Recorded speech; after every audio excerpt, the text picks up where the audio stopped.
ഉത്തര ഗുരുവായൂരിൽ നിന്നും ഉണ്ണിക്കണ്ണാ നിൻ മുന്നിൽ ഉള്ളം നിറയും ഭക്തിയുമായി ഉത്തമ ഭാഗവതം പാടാം.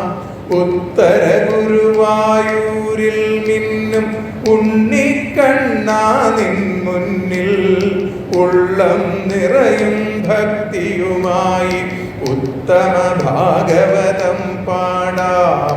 ഉദിച്ചു നിൽക്കും സൂര്യൻ പോലെ ഉലകിൻ നാഥാമിന്നേണേ ഊനം തീർത്തൻ മാനസതാരിൽ ഉന്മയതായി തീരേണേ.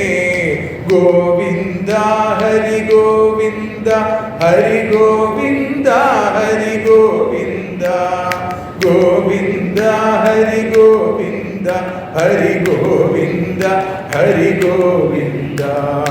അനുപമമാകും മാലയമതിലായി ആശ്രയമേകും ദേവേശ അവിടുത്തെ തിരുമുന്നിൽ ഞാനും അക്ഷരഗാനം പാടിടാം. അനിലപുരേശ നിന്നുടെ പിന്നിൽ അമ്മയതല്ലോ മരുവുന്നു അത്രിപതിയും പുത്രനുമൊപ്പം അമ്പലമതിലായി വാഴുന്നു.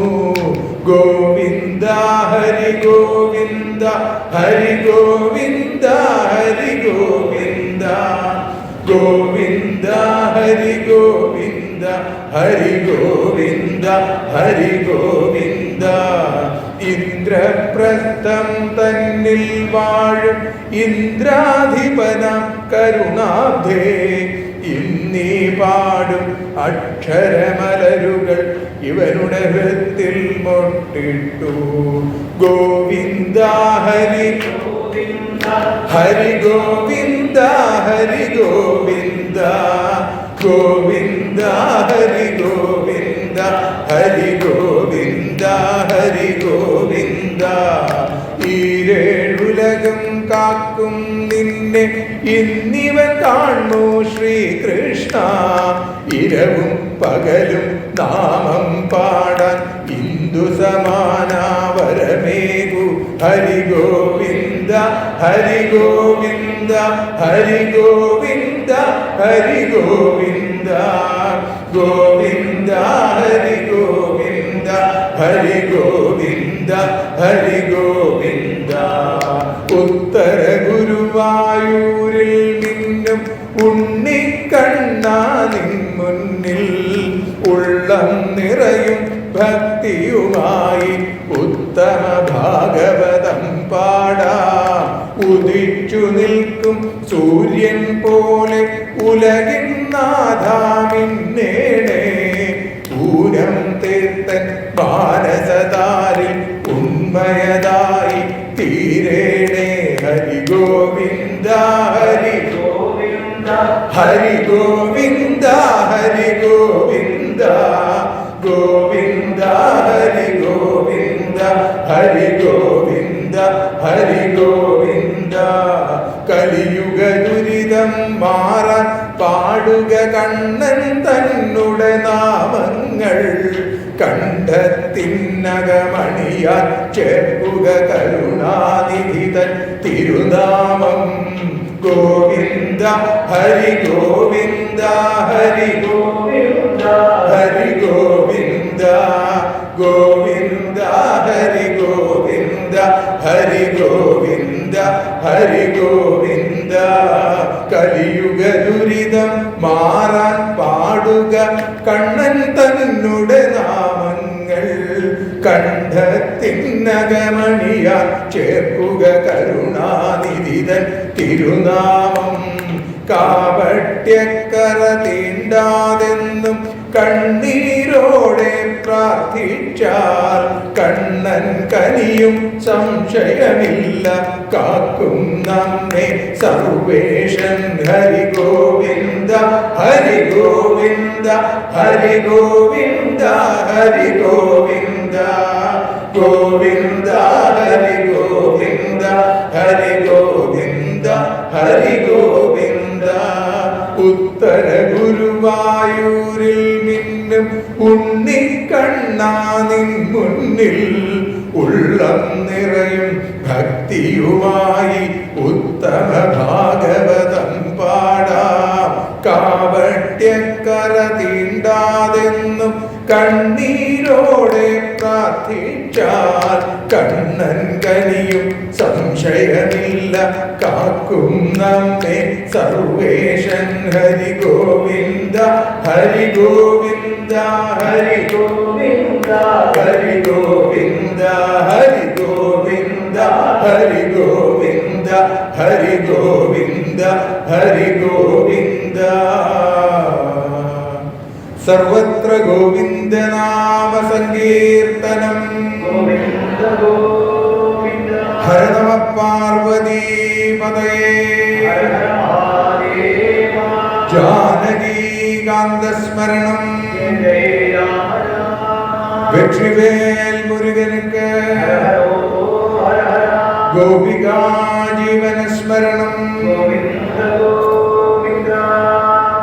ജന്മാദ്യസ്യ ത്വന്മയാദിതരതശ്ചാർത്ഥേഷ്വഭിജ്ഞസ്വരാട് തേനേ ബ്രഹ്മഹൃദായ ആദികവയേ മുഹ്യന്തിൽ സൂരയ തേജോ വാരിമൃതാം യഥാ വിനിമയോ യത്ര സർഗോ വൃഷാ ധാമ്നാ സ്വേന സദാ നിരസ്തകുഹകം സത്യം പരം ധീമഹി. ധർമ്മപ്രോജ്ജിതകൈതവോത്ര പരമോ നിർമ്മത്സരാണാം സതാം വേദ്യം വാസ്തവമത്ര വസ്തു ശിവദം താപത്രയോന്മൂലനം. ശ്രീമദ്ഭാഗവതേ മഹാമുനികൃതേ കിം വാപരൈരീശ്വര സത്യോ ഹൃദ്യവരുധ്യതേത്ര കൃതിഭിः ശുശ്രൂഷുഭിസ്തക്ഷണാൽ. നിഗമകൽപതരോർഗളിതം ഫലം ശുകമുഖാദമൃതദ്രവസംയുതം പിബത ഭാഗവതം രസമാലയം മുഹുരഹോ രസികാ ഭുവി ഭാവുകാ. സച്ചിദാനന്ദരൂപായ വിശ്വോത്പത്യാദിഹേതവേ താപത്രയ വിനാശായ ശ്രീകൃഷ്ണായ വയം നുമഃ. യം പ്രവ്രജന്തമനുപേതമപേതകൃത്യം ദ്വൈപായനോ വിരഹകാതര ആജുഹാവ. പുത്രേതി തന്മയതയാതരവോഭിനേതുക്തം സർവഭൂതഹൃദയം മുനിം ആനതോസ്മി. യസ്വാനുഭാവമഖിലശ്രുതിസാരമേകം അധ്യാത്മദീപമതിതിതീർഷതാം തമോന്ധം സംസാരിണാം കരുണയാഹ പുരാണഗുഹ്യം തം വ്യാസസൂനുമുപയാമി ഗുരും മുനീനാം. നാരായണം നമസ്കൃത്യ നരം ചൈവ നരോത്തമം ദേവീം സരസ്വതിം വ്യാസം തതോ ജയമുദീരയേൽ. ശ്രീ ഗുരുവായൂരപ്പാ ശരണം. കലിമലങ്ങളശേഷമകന്നിടാൻ ഭവഭയങ്ങളൊഴിഞ്ഞു സുഖിക്കുവാൻ നരനു നല്ലൊരു ഭേഷജമുള്ള തീമഹിതമാകിയ ഭാഗവതാമൃതം. ഹരിവദാംബുജസേവനമേ നരർക്കഥ വിനാശകമാത്മസുഖപ്രദം. സരളമാകിന തത്വമിതൊന്നു താൻ പറവു ഭാഗവതം മുനികൽപ്പിതം.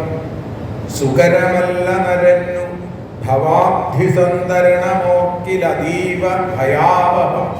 കരഗതം ലഘുവായൊരുപായമെന്നതിനു മാധവാ തൊൽകൃപയൊന്നിനാൽ.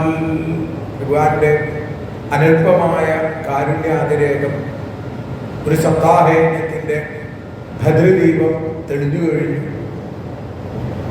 വാസുദേവന് മുമ്പിൽ വാസുദേവനാമിയായ ഈ ക്ഷേത്രത്തിൻ്റെ മേൽശാന്തി ഭദ്രദീപം തെളിയിച്ച് ഈ യജ്ഞത്തിൻ്റെ ദീപം കൊളുത്തിക്കഴിഞ്ഞപ്പോൾ നമ്മുടെ എല്ലാവരുടെയും ഉള്ളിലെ താപത്രയങ്ങളെ ഇല്ലാതെയാക്കുന്ന, ദുഃഖത്തിൻ്റെ ദുരിതത്തിൻ്റെ കനത്ത കൂരിരുട്ടിനെ ഇല്ലാതെയാക്കുന്ന ഭദ്രദീപം തെളിയുകയാണ് ഉണ്ടായത്, അല്ലെങ്കിൽ തെളിയുകയാണ് വേണ്ടത്.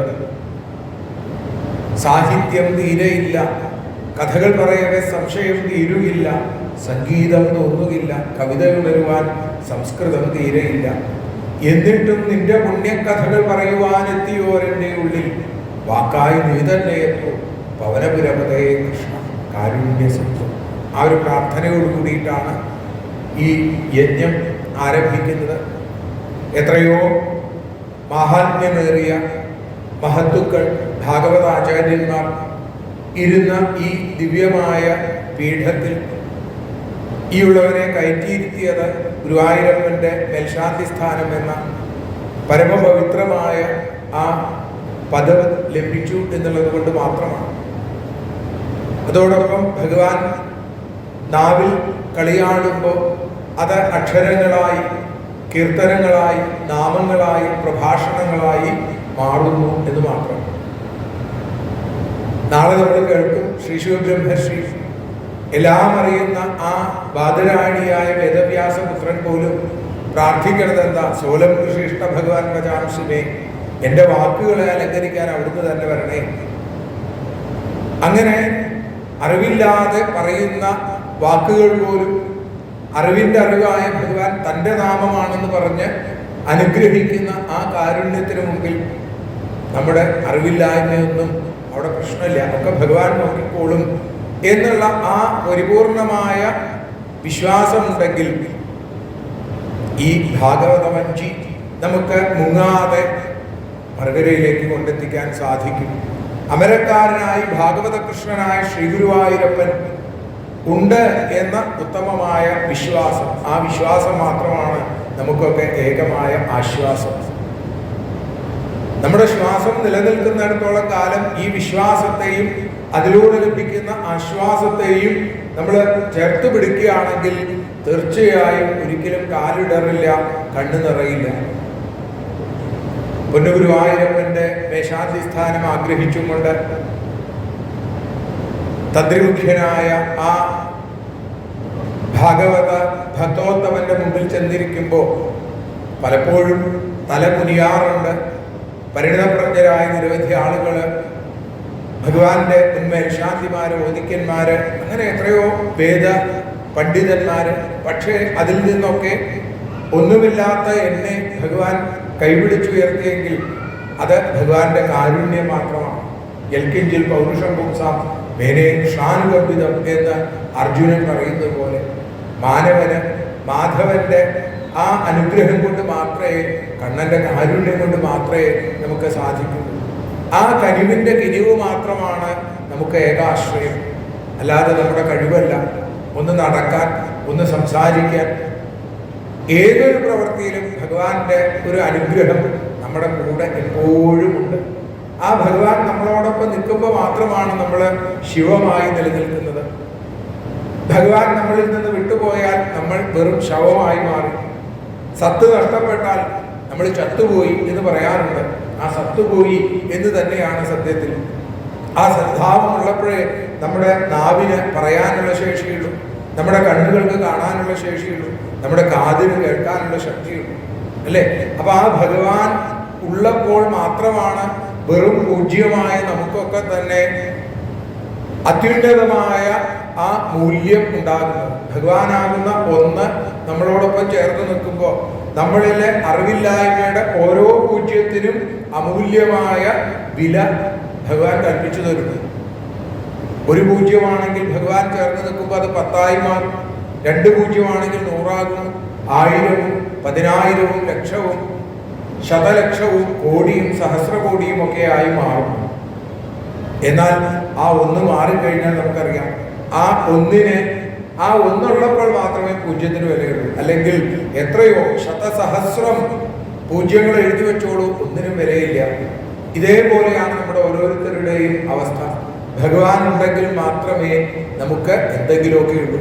ഭഗവാൻ ഉള്ളിൽ നിൽക്കുമ്പോൾ മാത്രമേ ഞാൻ ഉള്ളൂ. ആ ഞാൻ എന്ന് പറയുന്നത് നമ്മൾ അറിയാതെയാണെങ്കിലും നമ്മുടെ അഹംബോധം ആ ഭഗവാനിലേക്ക് നമ്മുടെ വിരലുകളെ ചൂണ്ട് കാണിക്കുന്നുണ്ട്. ഹൃദയസ്ഥനായ ഭഗവാൻ, അല്ലെ? നമ്മൾ ഞാൻ എന്ന് പറയുമ്പോൾ എപ്പോഴും കൈ തൊട്ട് കാണിക്കുന്നത് ഇവിടെയാണ്. ശരീരത്തിൽ എത്രയോ അവയവങ്ങളുണ്ട്, പക്ഷെ ഞാൻ എന്ന് പറയുമ്പോൾ ആ ഞാൻ ഈ അകത്തിരിക്കുന്ന ഭഗവാനാണ് എന്ന് നാം അറിയാതെ തിരിച്ചറിയണം. മഹാകവി പി കുഞ്ഞിരാമൻ നായർ എഴുതിയതുപോലെ ഗുരുവായൂരിലേക്കുള്ള വഴി ചോദിച്ചു നിൽക്കവേ എന്നിൽ നിന്ന് എന്നിലേക്കുള്ള ദൂരം കണ്ടമ്പരന്നു ഞാൻ എന്ന് പറയാറുണ്ട്. അപ്പോൾ ആ ഹരിയെ അറിയലാണ്, ആ ഒന്നിനെ അറിയലാണ്, ആ ശരിയെ അറിയലാണ് ഭാഗവതം. അതിന് ഏറ്റവും എളുപ്പമായിട്ടുള്ള വഴി എന്താ? കലിയുഗത്തിൽ നാമസങ്കീർത്തനം, ഉറക്കെ ഭഗവാന്റെ നാമങ്ങൾ ജപിക്കുക. എന്തിനാ ഉറക്കെ ജപിക്കുന്നത്? ഹരേ നമ ഇത്യുച്ചേർന്നുച്ചറേ സർവപാതകാൽക്കന. വേദവ്യാസിന് പതുക്കെ എന്ന് എഴുതി വെക്കാൻ അറിയാനിട്ടല്ല, പക്ഷേ ഉച്ചത്തിൽ വിളിക്കണം. ഉച്ചത്തിൽ വിളിക്കുമ്പോഴാണ് എന്നിലെ ഞാൻ ഇല്ലാതെയാവുന്നത്. പണ്ട് ശ്രീരാമകൃഷ്ണ പരമഹംസരുടെ അടുത്ത് ഒരു ശിഷ്യൻ ചോദിച്ചു, എപ്പോൾ എനിക്ക് ഭഗവാനെ കാണാൻ സാധിക്കും? എപ്പോൾ നീ ഇല്ലാതെയാവുന്ന അപ്പോഴേ ഭഗവാനെ കാണാൻ സാധിക്കുള്ളൂ.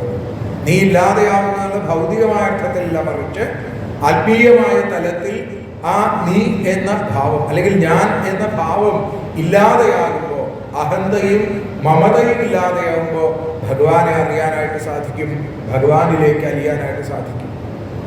ആ സത്യത്തെ തിരിച്ചറിയലാണ് ഭാഗവതം. സത്യം പരം ധീമഹി എന്ന ആ സപ്താക്ഷരിയിലൂടെ ഭാഗവതം അതിൻ്റെ പരിപൂർണമായ അർത്ഥതലങ്ങൾ നമ്മുടെ മുമ്പിൽ തുറന്നു വയ്ക്കും. ആ സപ്താക്ഷരിയാണ് സപ്താഹത്തിന്റെ പൊരുൾ. ആദ്യത്തെ ശ്ലോകത്തിൽ തന്നെ അതാണ് പറഞ്ഞത്, യം പ്രവ്രജന്തമനുവേദം അഭേദകൃത്യം ദ്വൈപായനോ വിരഹകാതര ആയുഹാവ.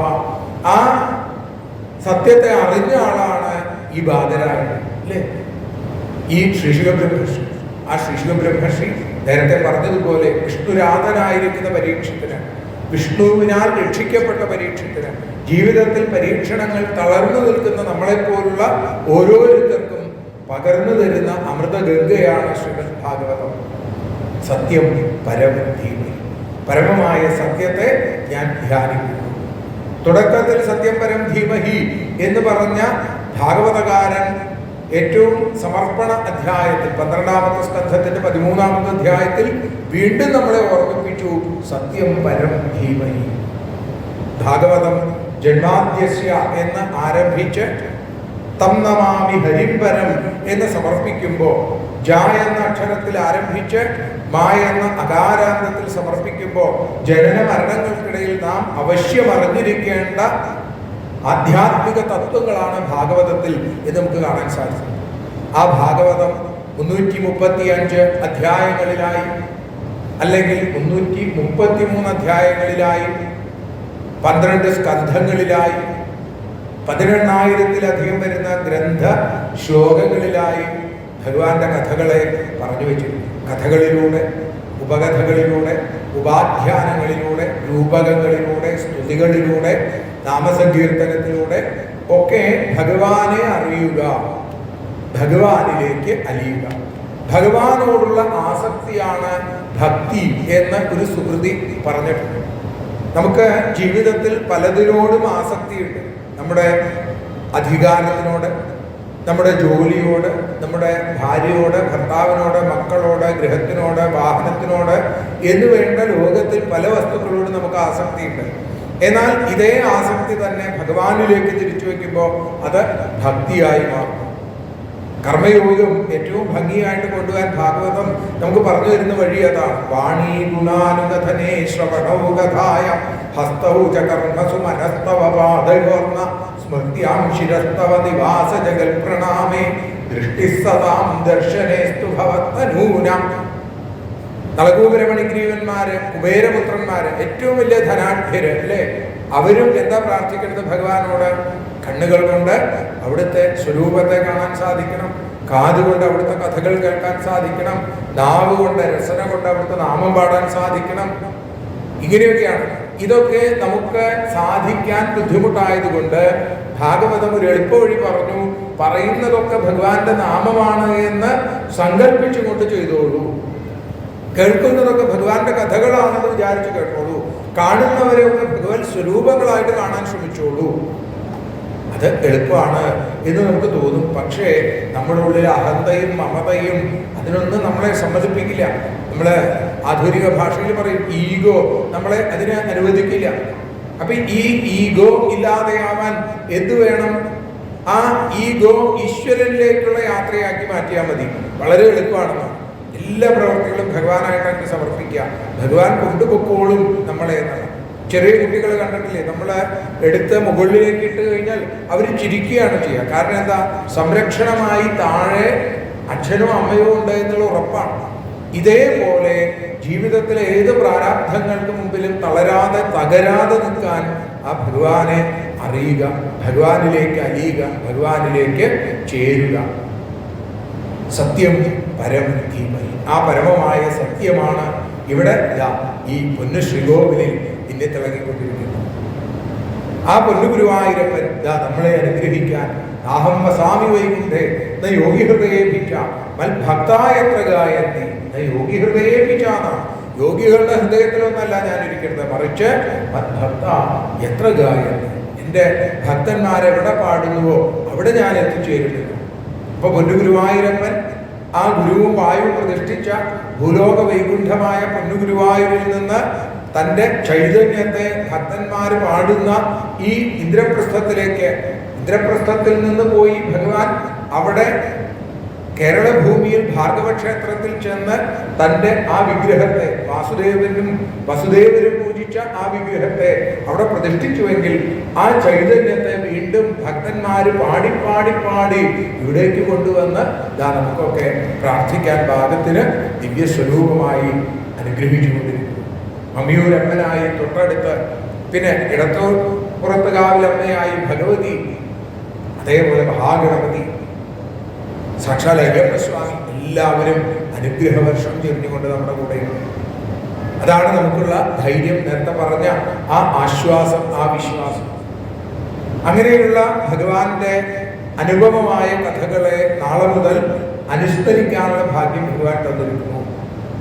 അങ്ങനെയുള്ള ഭഗവാനെ, ആ ശ്രീകൃഷ്ണനെ, കൃഷ്ണസ്തു ഭഗവാൻ സ്വയം എന്ന അഷ്ടാക്ഷരിയിലൂടെയും ശ്രീമദ് ഭാഗവതാഖ്യോയം പ്രത്യക്ഷ കൃഷ്ണയേവഹി എന്ന ഷോഡശാക്ഷരിയിലൂടെയും ചേർത്ത് ആ 24 അക്ഷരങ്ങളിലൂടെ ഒരു പുതു ഭാഗവത ഗായത്രി തീർക്കുകയാണ് ഇവിടെ ഭാഗവതകാരൻ ചെയ്തിരിക്കുന്നത്. ആ ഗായത്രി നമുക്ക് പറഞ്ഞു തരുന്നു ശ്രീകൃഷ്ണനാണ് ആ ബ്രഹ്മം, ബ്രഹ്മമെന്നും ഭഗവാനെന്നും ഈശ്വരനെന്നും ബ്രഹ്മേതി പരമാത്മേതി ഭഗവാനിതി ശബ്ദതയെ, ഇതൊക്കെ എന്താണ്? ആ ശ്രീകൃഷ്ണൻ. ആ കൃഷ്ണനെ അറിയുക.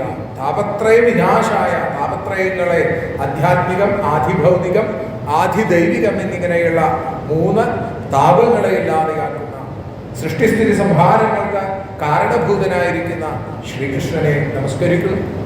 സാക്ഷാൽ ബാദരായണിയായ ആ ശിശുബ്രഹ്മർഷിയെ നമസ്കരിക്കുന്നു. അങ്ങനെയാണ് ശൗനകാദ ഋഷീശ്വരന്മാര് നൈമിഷാരണ്യത്തിൽ ഭാഗവത കഥ കേൾക്കാനുള്ള ആഗ്രഹവുമായിട്ട് അവിടേക്ക് എത്തിച്ചേർന്ന സാക്ഷാൽ സൂതപൗരാണികരുടെ അടുത്ത് ചോദിക്കുകയാണ്, സൂതാഖ്യാഹി കഥാസാരം മമ കർണരസായനം, എൻ്റെ കർണങ്ങൾക്ക് രസത്തെ നൽകുന്ന ആ കഥകൾ, ഭഗവാന്റെ കഥകൾ അത് പറഞ്ഞു തരൂ, അതിൻ്റെ സാരത്തെ പറഞ്ഞു തരൂ. ഇവിടെ പ്രത്യേകതയുണ്ട്. കഥാമൃത രസാസ്വാദ കുശല. ശൗനക ആ മഹർഷിയെ കുറിച്ച് എന്താ പറയുന്നത്? അദ്ദേഹം കഥാമൃത രസാസ്വാദ കുശലനാണ്. കഥാമൃതത്തെ വേണ്ട പോലെ ആസ്വദിക്കാൻ കഴിവുള്ള ആള്. എല്ലാവർക്കും ഭാഗവതം കിട്ടില്ല, വളരെ ബുദ്ധിമുട്ടാണ് ഭാഗവതം കിട്ടാൻ. ദേവന്മാർക്ക് പോലും കിട്ടാൻ ബുദ്ധിമുട്ട് എന്ന് നമ്മളിപ്പോൾ കേൾക്കും. അപ്പോ ആ ദേവന്മാർക്ക് സുരാണാമപി ദുർലഭമായിരിക്കുന്ന ഭാഗവതത്തെ, സുദുർലഭമായിരിക്കുന്ന ആ ഭാഗവതത്തെ നമുക്ക് കരതലാമലകം പോലെ ഉള്ളം കയ്യിൽ നെല്ലിക്ക പോലെ കരഗതമായിരിക്കുന്നു. അതിനെ ആസ്വദിക്കുവിൻ, ആസ്വദിക്കുവിൻ. ശ്രീമദ് ഭാഗവതം അല്ലേ, ആ ഭാഗവത പഴത്തെ ആസ്വദിക്കും. ഇതിനെ വിപദ ഭാഗവതം എന്ന് പറയുന്നത്. വാരിക്കോരി കുടിക്കുവിൻ. സാധാരണ പഴം കുടിക്കുവിൻ എന്ന് ഒരു സ്ഥലത്തും പറയാറില്ല, പഴം കഴിക്കുവിൻ എന്നേ പറയാറുള്ളൂ. പക്ഷേ ഈ പഴം അതിൻ്റെ ആ സമൂലാഗ്രം രസം നിറഞ്ഞതാണ്. അതുകൊണ്ട് ഇത് കുടിക്കുവിൻ എന്നാണ്. ഏതായാലും കൃഷ്ണപ്രാപ്തിക്ക് ഇവിടെ സ്വർഗപ്രാപ്തിയല്ല ഹർഷഭാരത സംസ്കാരം കാണിച്ചു തരുന്നത്. സ്വർഗത്തിൽ പോയി കഴിഞ്ഞാൽ തിരിച്ച് നമ്മൾ ഇവിടെ തന്നെ വരേണ്ടി വരും. പുണ്യം കഴിഞ്ഞാൽ വീണ്ടും തിരിച്ചു വരേണ്ടി വരും. പക്ഷേ മറ്റൊരു സ്ഥാനമുണ്ട്, അതാണ് കൃഷ്ണപ്രാപ്തി. ആ വൈകുണ്ഠപ്രാപ്തി, കുണ്ഠിതങ്ങളില്ലാത്ത ലോകത്തിലേക്ക് എത്തിച്ചേർന്നാൽ പിന്നെ ഒരു തിരിച്ചുവരവില്ല. അത് ഏതാണെന്ന് പറഞ്ഞു തരൂ എന്ന് പറഞ്ഞപ്പോ സൂത പൗരാണികൻ ഉഗ്രശ്രവസ് എന്ന പേരിൽ തന്നെ നമുക്ക് മനസ്സിലാവുന്നു, ഉഗ്രമായ ശ്രവണശക്തിയുള്ള ആൾ. വേണ്ടതുപോലെ കേൾക്കാൻ കഴിയുന്ന ആളുകൾക്ക് വേണ്ടതുപോലെ പറയാനായിട്ട് സാധിക്കും. കേട്ട് വേണം. അതിങ്ങനെ ആ കർണങ്ങളിലൂടെ ഹൃദയത്തിലേക്ക് എത്തി അതിനെ ഒരു പുതു സ്വരൂപമാക്കി മാറ്റിക്കൊണ്ട് രസനയിലൂടെ പുറത്തേക്ക് കൊണ്ടുവരാൻ സാധിക്കുള്ളൂ. അങ്ങനെയുള്ള ഉഗ്രശ്രവസ്, രോമഹർഷണപുത്രനായിരിക്കുന്ന ഉഗ്രശ്രവസ്, രോമഹർഷിണി എന്നൊക്കെ അദ്ദേഹത്തെ വിളിക്കും. ആ സൂത പൗരാണികൻ അദ്ദേഹം പറഞ്ഞു, സംസാര ഭയനാശനമായിരിക്കുന്ന ശ്രീമദ് ഭാഗവതത്തെ അങ്ങേക്ക് പറഞ്ഞു തരും.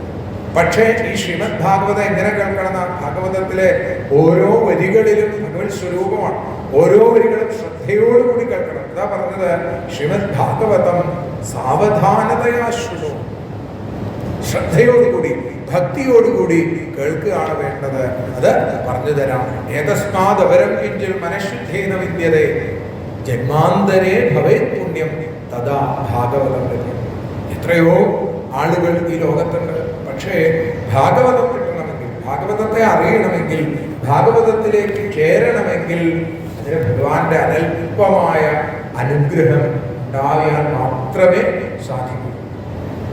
ഇവിടെ പറഞ്ഞു, പരീക്ഷത്തിന് ആ ശിശുബ്രഹ്മർഷി ഭാഗവതാമൃതം കൊടുക്കാൻ ആഗ്രഹിച്ചപ്പോൾ, അതിന് തയ്യാറായപ്പോൾ, ഇനി 7 നാളുകളെ ഉള്ളൂ എന്ന് തിരിച്ചറിഞ്ഞപ്പോൾ പരീക്ഷത്തിനത് തിരിച്ചറിയാൻ സാധിച്ചു. നമുക്കതപ്പോഴും ഇപ്പോഴും തിരിച്ചറിയാൻ സാധിച്ചിട്ടില്ല. പക്ഷേ ഒരു 7-ാം നാൾ ഭരിക്കും എന്നുള്ളത് നമുക്ക് ഉറപ്പാണ്. പക്ഷെ നമ്മളൊക്കെ വിചാരിക്കുന്നു ആ 7-ാം നാൾ എപ്പോഴോ ആണ് എന്ന് വിചാരിക്കുന്നത് കൊണ്ടാണ്. സത്യത്തിൽ ഒരു 7-ാം നാൾ ഭരിക്കേണ്ടുന്ന പരീക്ഷിത്തുമാരാണ് നമ്മളൊക്കെ. ഞായറാഴ്ച തുടങ്ങിക്കഴിഞ്ഞാൽ ശനിയാഴ്ച ഒരു 7-ാം ദിവസമാണ്. അങ്ങനെ ഓരോ ആഴ്ചയും, അത് മലയാളികളല്ല, ഇനി ഇന്ത്യക്കകത്തോ ഇന്ത്യക്ക് പുറത്തുള്ള എല്ലാവർക്കും ആഴ്ചയിൽ 7 ദിവസമേ ഉള്ളൂ. ഒരു 7-ാം ദിവസം മരിക്കേണ്ടവരാണ് നമ്മളൊക്കെ. അപ്പോ മരണം എപ്പോഴാണ് എന്ന് അറിഞ്ഞ പരീക്ഷത്തിലും മരണം എപ്പോഴാണ് എന്ന് അറിയാത്ത പരീക്ഷിക്കപ്പെട്ടുകൊണ്ടിരിക്കുന്ന നമുക്ക് ഓരോരുത്തർക്കും കരണീയമായിട്ടുള്ളത് എന്താ? ആപതിക്കും കരണീയം സ്മരണീയം ചരണയുഗളം അമ്പായ. ജഗദംബികയുടെ പാദകമലങ്ങളെ ജഗദംബികയായും മഹാദേവനായും ഗുരുവായൂരപ്പനായും മഹാഗണപതിയായും മിന്നുന്നത് ഒക്കെ ഒരേ ചൈതന്യമാണ്. ഏത് രൂപത്തിലാണോ നമുക്ക് ഭഗവാനെ ഭജിക്കാൻ താല്പര്യം ആ രൂപത്തിൽ ഭജിച്ചോളൂ എന്നാണ്. ഏത് തരത്തിലുമായിക്കോട്ടെ. ഏകം സത്യപ്രാ ബഹുധാ വദന്തി. ഒന്നിനെ തന്നെ പലതായിട്ട് പറയുന്നു. ആ പലത് ഒന്നാണെന്ന് തിരിച്ചറിയുന്നു. ആ സത്യത്തെ ധ്യാനിക്കുന്നു. ഇതാണ് ഭാഗവതത്തിന്റെ പൊരുൾ. അപ്പോ ആ ഭാഗവതാമൃതം പരീക്ഷത്തിന് കൊടുക്കാൻ ശിശു ബ്രഹ്മശ്രീ തുടങ്ങിയപ്പോ പറഞ്ഞു, ഞങ്ങൾക്ക് ഭാഗവതാമൃതം തരൂ, ആ കഥാമൃതത്തെ ഞങ്ങൾക്ക് തരൂ, ഈ സുധാമൃതത്തെ, ഈ അമൃതിനെ, ഞങ്ങളുടെ കയ്യിലുള്ള അമൃതിനെ അദ്ദേഹത്തിന് കൊടുക്കൂ, അദ്ദേഹം അമരനായിട്ട് തീരട്ടെ. പറഞ്ഞു, നിങ്ങൾക്ക് തരാൻ സാധിക്കില്ല. കാരണം എന്താ? അഭക്തന്മാരായിട്ടുള്ള ആളുകൾക്ക് ഇത് കൊടുക്കാനായിട്ട് സാധിക്കില്ല. ശ്രീമദ് ഭാഗവതീ വാർത്ത സുരാണാമപി ദുർലഭം. എന്നിട്ട് പറഞ്ഞു, മേനിരേ ഭഗവത് രൂപം ശാസ്ത്രം ഭാഗവതം കലോ പഠനാൽ ശ്രവണാൽ സദ്യോ വൈകുണ്ഠ ഫലദായകം. നമ്മൾ വിചാരിക്കാറുണ്ട്, എനിക്ക് എന്തുകൊണ്ട് ഭാഗവതം കേട്ടിട്ട് ഈ ഭാഗവതം പറയുന്ന സത്യ ഉടൻ തന്നെ വൈകുണ്ഠത്തിലേക്ക് എത്താൻ സാധിക്കണില്ല? നമ്മൾ പലപ്പോഴും വൈകുണ്ഠത്തിലേക്ക് എത്തുന്നുണ്ട്. ഓരോ നിമിഷമാവാം, ചിലപ്പോൾ 5 നിമിഷമാവാം, ചിലപ്പോൾ 10 നിമിഷമാവാം. പക്ഷേ അത് ആദ്യം പറഞ്ഞ സാവധാനതയാ ശൃണു എന്ന ഭാവത്തിലിരിക്കുമ്പോഴേ അത് നമുക്ക് സാധിക്കുള്ളൂ. അല്ലേ? ചില സന്ദർഭങ്ങളിൽ നമ്മൾ മനസ്സിലാക്കും, സമയം പോയത് അറിഞ്ഞില്ല. കാരണം എന്താ? നമ്മൾ വൈകുണ്ഠ ലോകത്തിലേക്ക് എത്തി, കുണ്ഠിതങ്ങളില്ലാത്ത ലോകത്തിലേക്ക് എത്തി, ഭഗവാനിൽ അലിഞ്ഞു, ഭഗവാനിൽ അറിഞ്ഞു. ആ ഒരു തലത്തിലേക്ക് എത്തുമ്പോൾ കുറച്ചു സമയം. പക്ഷേ നമ്മൾ വീണ്ടും ഭൗതികതയുടെ ആ ബന്ധനക്കെട്ടിലേക്ക് നമ്മൾ വീണ്ടും ചെല്ലുമ്പോൾ കുണ്ഠിതങ്ങൾ നമുക്കുണ്ടാവും. അത് ഭാഗവതത്തിന്റെ കുഴപ്പമല്ല, നമ്മുടെ കുഴപ്പമാണ്. നമ്മളൊക്കെ വളരെ പെട്ടെന്ന് ഇൻസ്റ്റന്റ് ആയിട്ട് ഭഗവത് അനുഗ്രഹം വേണമെന്ന് ആഗ്രഹിക്കുന്ന ആളുകളാണ്. പക്ഷേ ഭാഗവതം ഓരോ കഥാസന്ദർഭങ്ങളിലൂടെയും നമുക്ക് പറഞ്ഞു തരുന്നു. എത്രയോ കാലം, എത്രയോ സമയം ആ ആഹാര നീഹാരാദികളൊക്കെ ഉപേക്ഷിച്ചുകൊണ്ട് ഭഗവാനെ ഭജിച്ച ആളുകൾ പോലും അവസാനത്തിൽ എന്താ പറയണത്? അവിടുത്തെ കാരുണ്യാണ് അടിയന്റെ കഴിവല്ല. കർദമ പ്രജാപതിയുടെ തപസ് എന്തിന്? ആ അസുര ചക്രവർത്തി ആയിരിക്കുന്ന ഹിരണ്യകശിപു പോലും പറയുന്നത്, ആദ്യത്തിൽ പറയുന്നത് എന്താ? അവിടുത്തെ കാരുണ്യം മാത്രമാണ്, എന്റെ കഴിവല്ല. അപ്പൊ നമ്മള് പകരം ഒരാഴ്ച സപ്താഹം കേട്ടിട്ടോ, അല്ലെങ്കിൽ 41 ദിവസം കുളിച്ചു തൊഴുതിട്ടോ, അല്ലെങ്കിൽ 12 ദിവസം നിർമാല്യം തൊഴുതിട്ടോ എനിക്ക് കിട്ടേണ്ടതൊന്നും കിട്ടിയില്ല എന്ന് പറഞ്ഞ് പരിതപിക്കുന്നവരാണ് നമ്മള്. ഒരു കവിതയിലെ ഒരു കവയത്രി അവരെ എഴുതി വെച്ചു. ഒരു കവിതയുടെ ഒരു സാരം എന്താന്ന് വെച്ചാൽ, നമുക്കൊക്കെ അറിയാം, ഗുരുവായൂരമ്പലത്തിൽ പോകുമ്പോൾ, ഇപ്പോഴത്തെ കഥയല്ല, ഇപ്പോഴും കുറേശ്ശെ അങ്ങനെ ആയി തുടങ്ങി. ആ സോപാനത്തിന്റെ അവിടെ എത്തുമ്പോൾ കാവക്കാരെന്ത് പറയും? തൊഴുതു മാറൂ എന്നിങ്ങനെ പറയാറുണ്ട്. അപ്പൊ ഇത് കേട്ട് കഴിഞ്ഞപ്പോൾ അവർക്ക് വല്ലാത്തൊരു അസ്വസ്ഥത. അത്രയും ഞാൻ പറഞ്ഞിട്ട് എന്നോട് ഇതാ തൊഴുതു മാറുമെന്ന് പറയും. നമുക്കൊക്കെ ഉണ്ടാകാവുന്ന അസ്വസ്ഥതയാണ്. എന്നോട് മാറാൻ പറയുകയാണല്ലോ. അപ്പൊ അവർ ആലോചിക്കുകയാണ്, പക്ഷെ ഇതിലും ഭഗവാന്റെ ഒരു സങ്കല്പം ഉണ്ടാവില്ലേ എന്ന് അവരാലോചിച്ചു. അങ്ങനെ ആലോചിച്ച് അവര് ആ കൂത്തമ്പലത്തിന്റെ അവിടെ വന്നിരുന്ന കവിതയിലൂടെ ഈ സാരത അവർ പറഞ്ഞു തരാണ്. അങ്ങനെ ആലോചിച്ച് അവർക്ക് മനസ്സിലായി, അവർ പറയുന്നത് തൊഴുതു മാറൂ എന്ന് പറയുന്നത് വളരെ സത്യമാണ്. എന്താ അത്? നമ്മൾ ഇതേവരെ മാറിയിട്ടില്ല. ഇത്രയും തൊഴുതിട്ടും നമ്മളിൽ ഒരു മാറ്റം വന്നിട്ടില്ല. ആ മാറ്റം എപ്പോഴും ഉണ്ടാകുന്നോ അപ്പോഴാണ് നമുക്ക് ഭഗവാനെ അറിയാൻ സാധിക്കുന്നത്. തൊഴുതു മാറൂ എന്ന് പറയുന്നത് തൊഴുത് ഒരു മാറ്റം ഉണ്ടാവണ്ടേ. മറിച്ച് നമ്മൾ അവിടെ ചെന്ന് കഴിഞ്ഞാൽ മറ്റു പലതിലും ശ്രദ്ധിച്ച് ഭഗവാനെ ശ്രദ്ധിക്കാനോ ഭഗവാനെ കാണാനോ നാമം ജപിക്കാനോ മറന്ന് മറ്റു പല ഭൗതികമായിട്ടുള്ള കാര്യങ്ങളിലും വ്യാപരിച്ചു കഴിഞ്ഞിട്ട് ഫലം കിട്ടിയില്ല എന്ന് പറയുന്നതിൽ എന്താണ് അർത്ഥം? അങ്ങനെയുള്ള ആ ശ്രീമദ് ഭാഗവതം 7 ദിവസം കൊണ്ട് കേൾക്കുക എന്നുള്ളത്, സപ്താഹിന് ശ്രുതം ചെയ്തൽ സർവഥാ മുക്തിദായകം. എല്ലാ നിലയ്ക്കും ഈ മുക്തിപ്രദമാണ് എന്ന് പറയുന്നു. സനകാദികൾ നാരദ മഹർഷിക്ക് ഉപദേശിച്ചു. ഭാഗവതത്തെ സംബന്ധിച്ച ജ്ഞാനം ബ്രഹ്മാവിൽ നിന്ന് ലഭിച്ചിട്ടുണ്ടെങ്കിലും സപ്താഹ വിധി സനകാദികളിൽ നിന്നാണ് നാരദ മഹർഷി പഠിച്ചത് അല്ലെങ്കിൽ ഗ്രഹിച്ചത്. നാരദ മഹർഷിക്ക് 3 അധ്യായങ്ങളിലൂടെയാണ് ബ്രഹ്മാവ് ഭാഗവതം പകർന്നു കൊടുക്കുന്നത്. ബ്രഹ്മാവിന് 4 ശ്ലോകങ്ങളിലൂടെ. പിന്നെ നാരദ മഹർഷി പറഞ്ഞതനുസരിച്ച് വേദവ്യാസ മഹർഷി 333 ശ്ലോകങ്ങളും പിന്നെ മനനാധ്യായവും മംഗളാധ്യായവുമായിട്ട് 335 അധ്യായങ്ങളിലൂടെ പറഞ്ഞു വെച്ചു. അപ്പോ ഇവിടെ പറഞ്ഞു, ശൗനകാദികൾ പറയുകയാണ്, ഈ നാരദ മഹർഷി ഒരിടത്തും സ്ഥിരമായി നിൽക്കാത്ത ലോകവിഗ്രഹ മുക്തസ്യ നാരദസ്യ അസ്ഥിരസ്യ ച, അസ്ഥിരനായിരിക്കുന്ന ആ നാരദൻ എവിടെ വെച്ചാണ് സനകാദി യോഗീശ്വരന്മാരെ കണ്ടത്?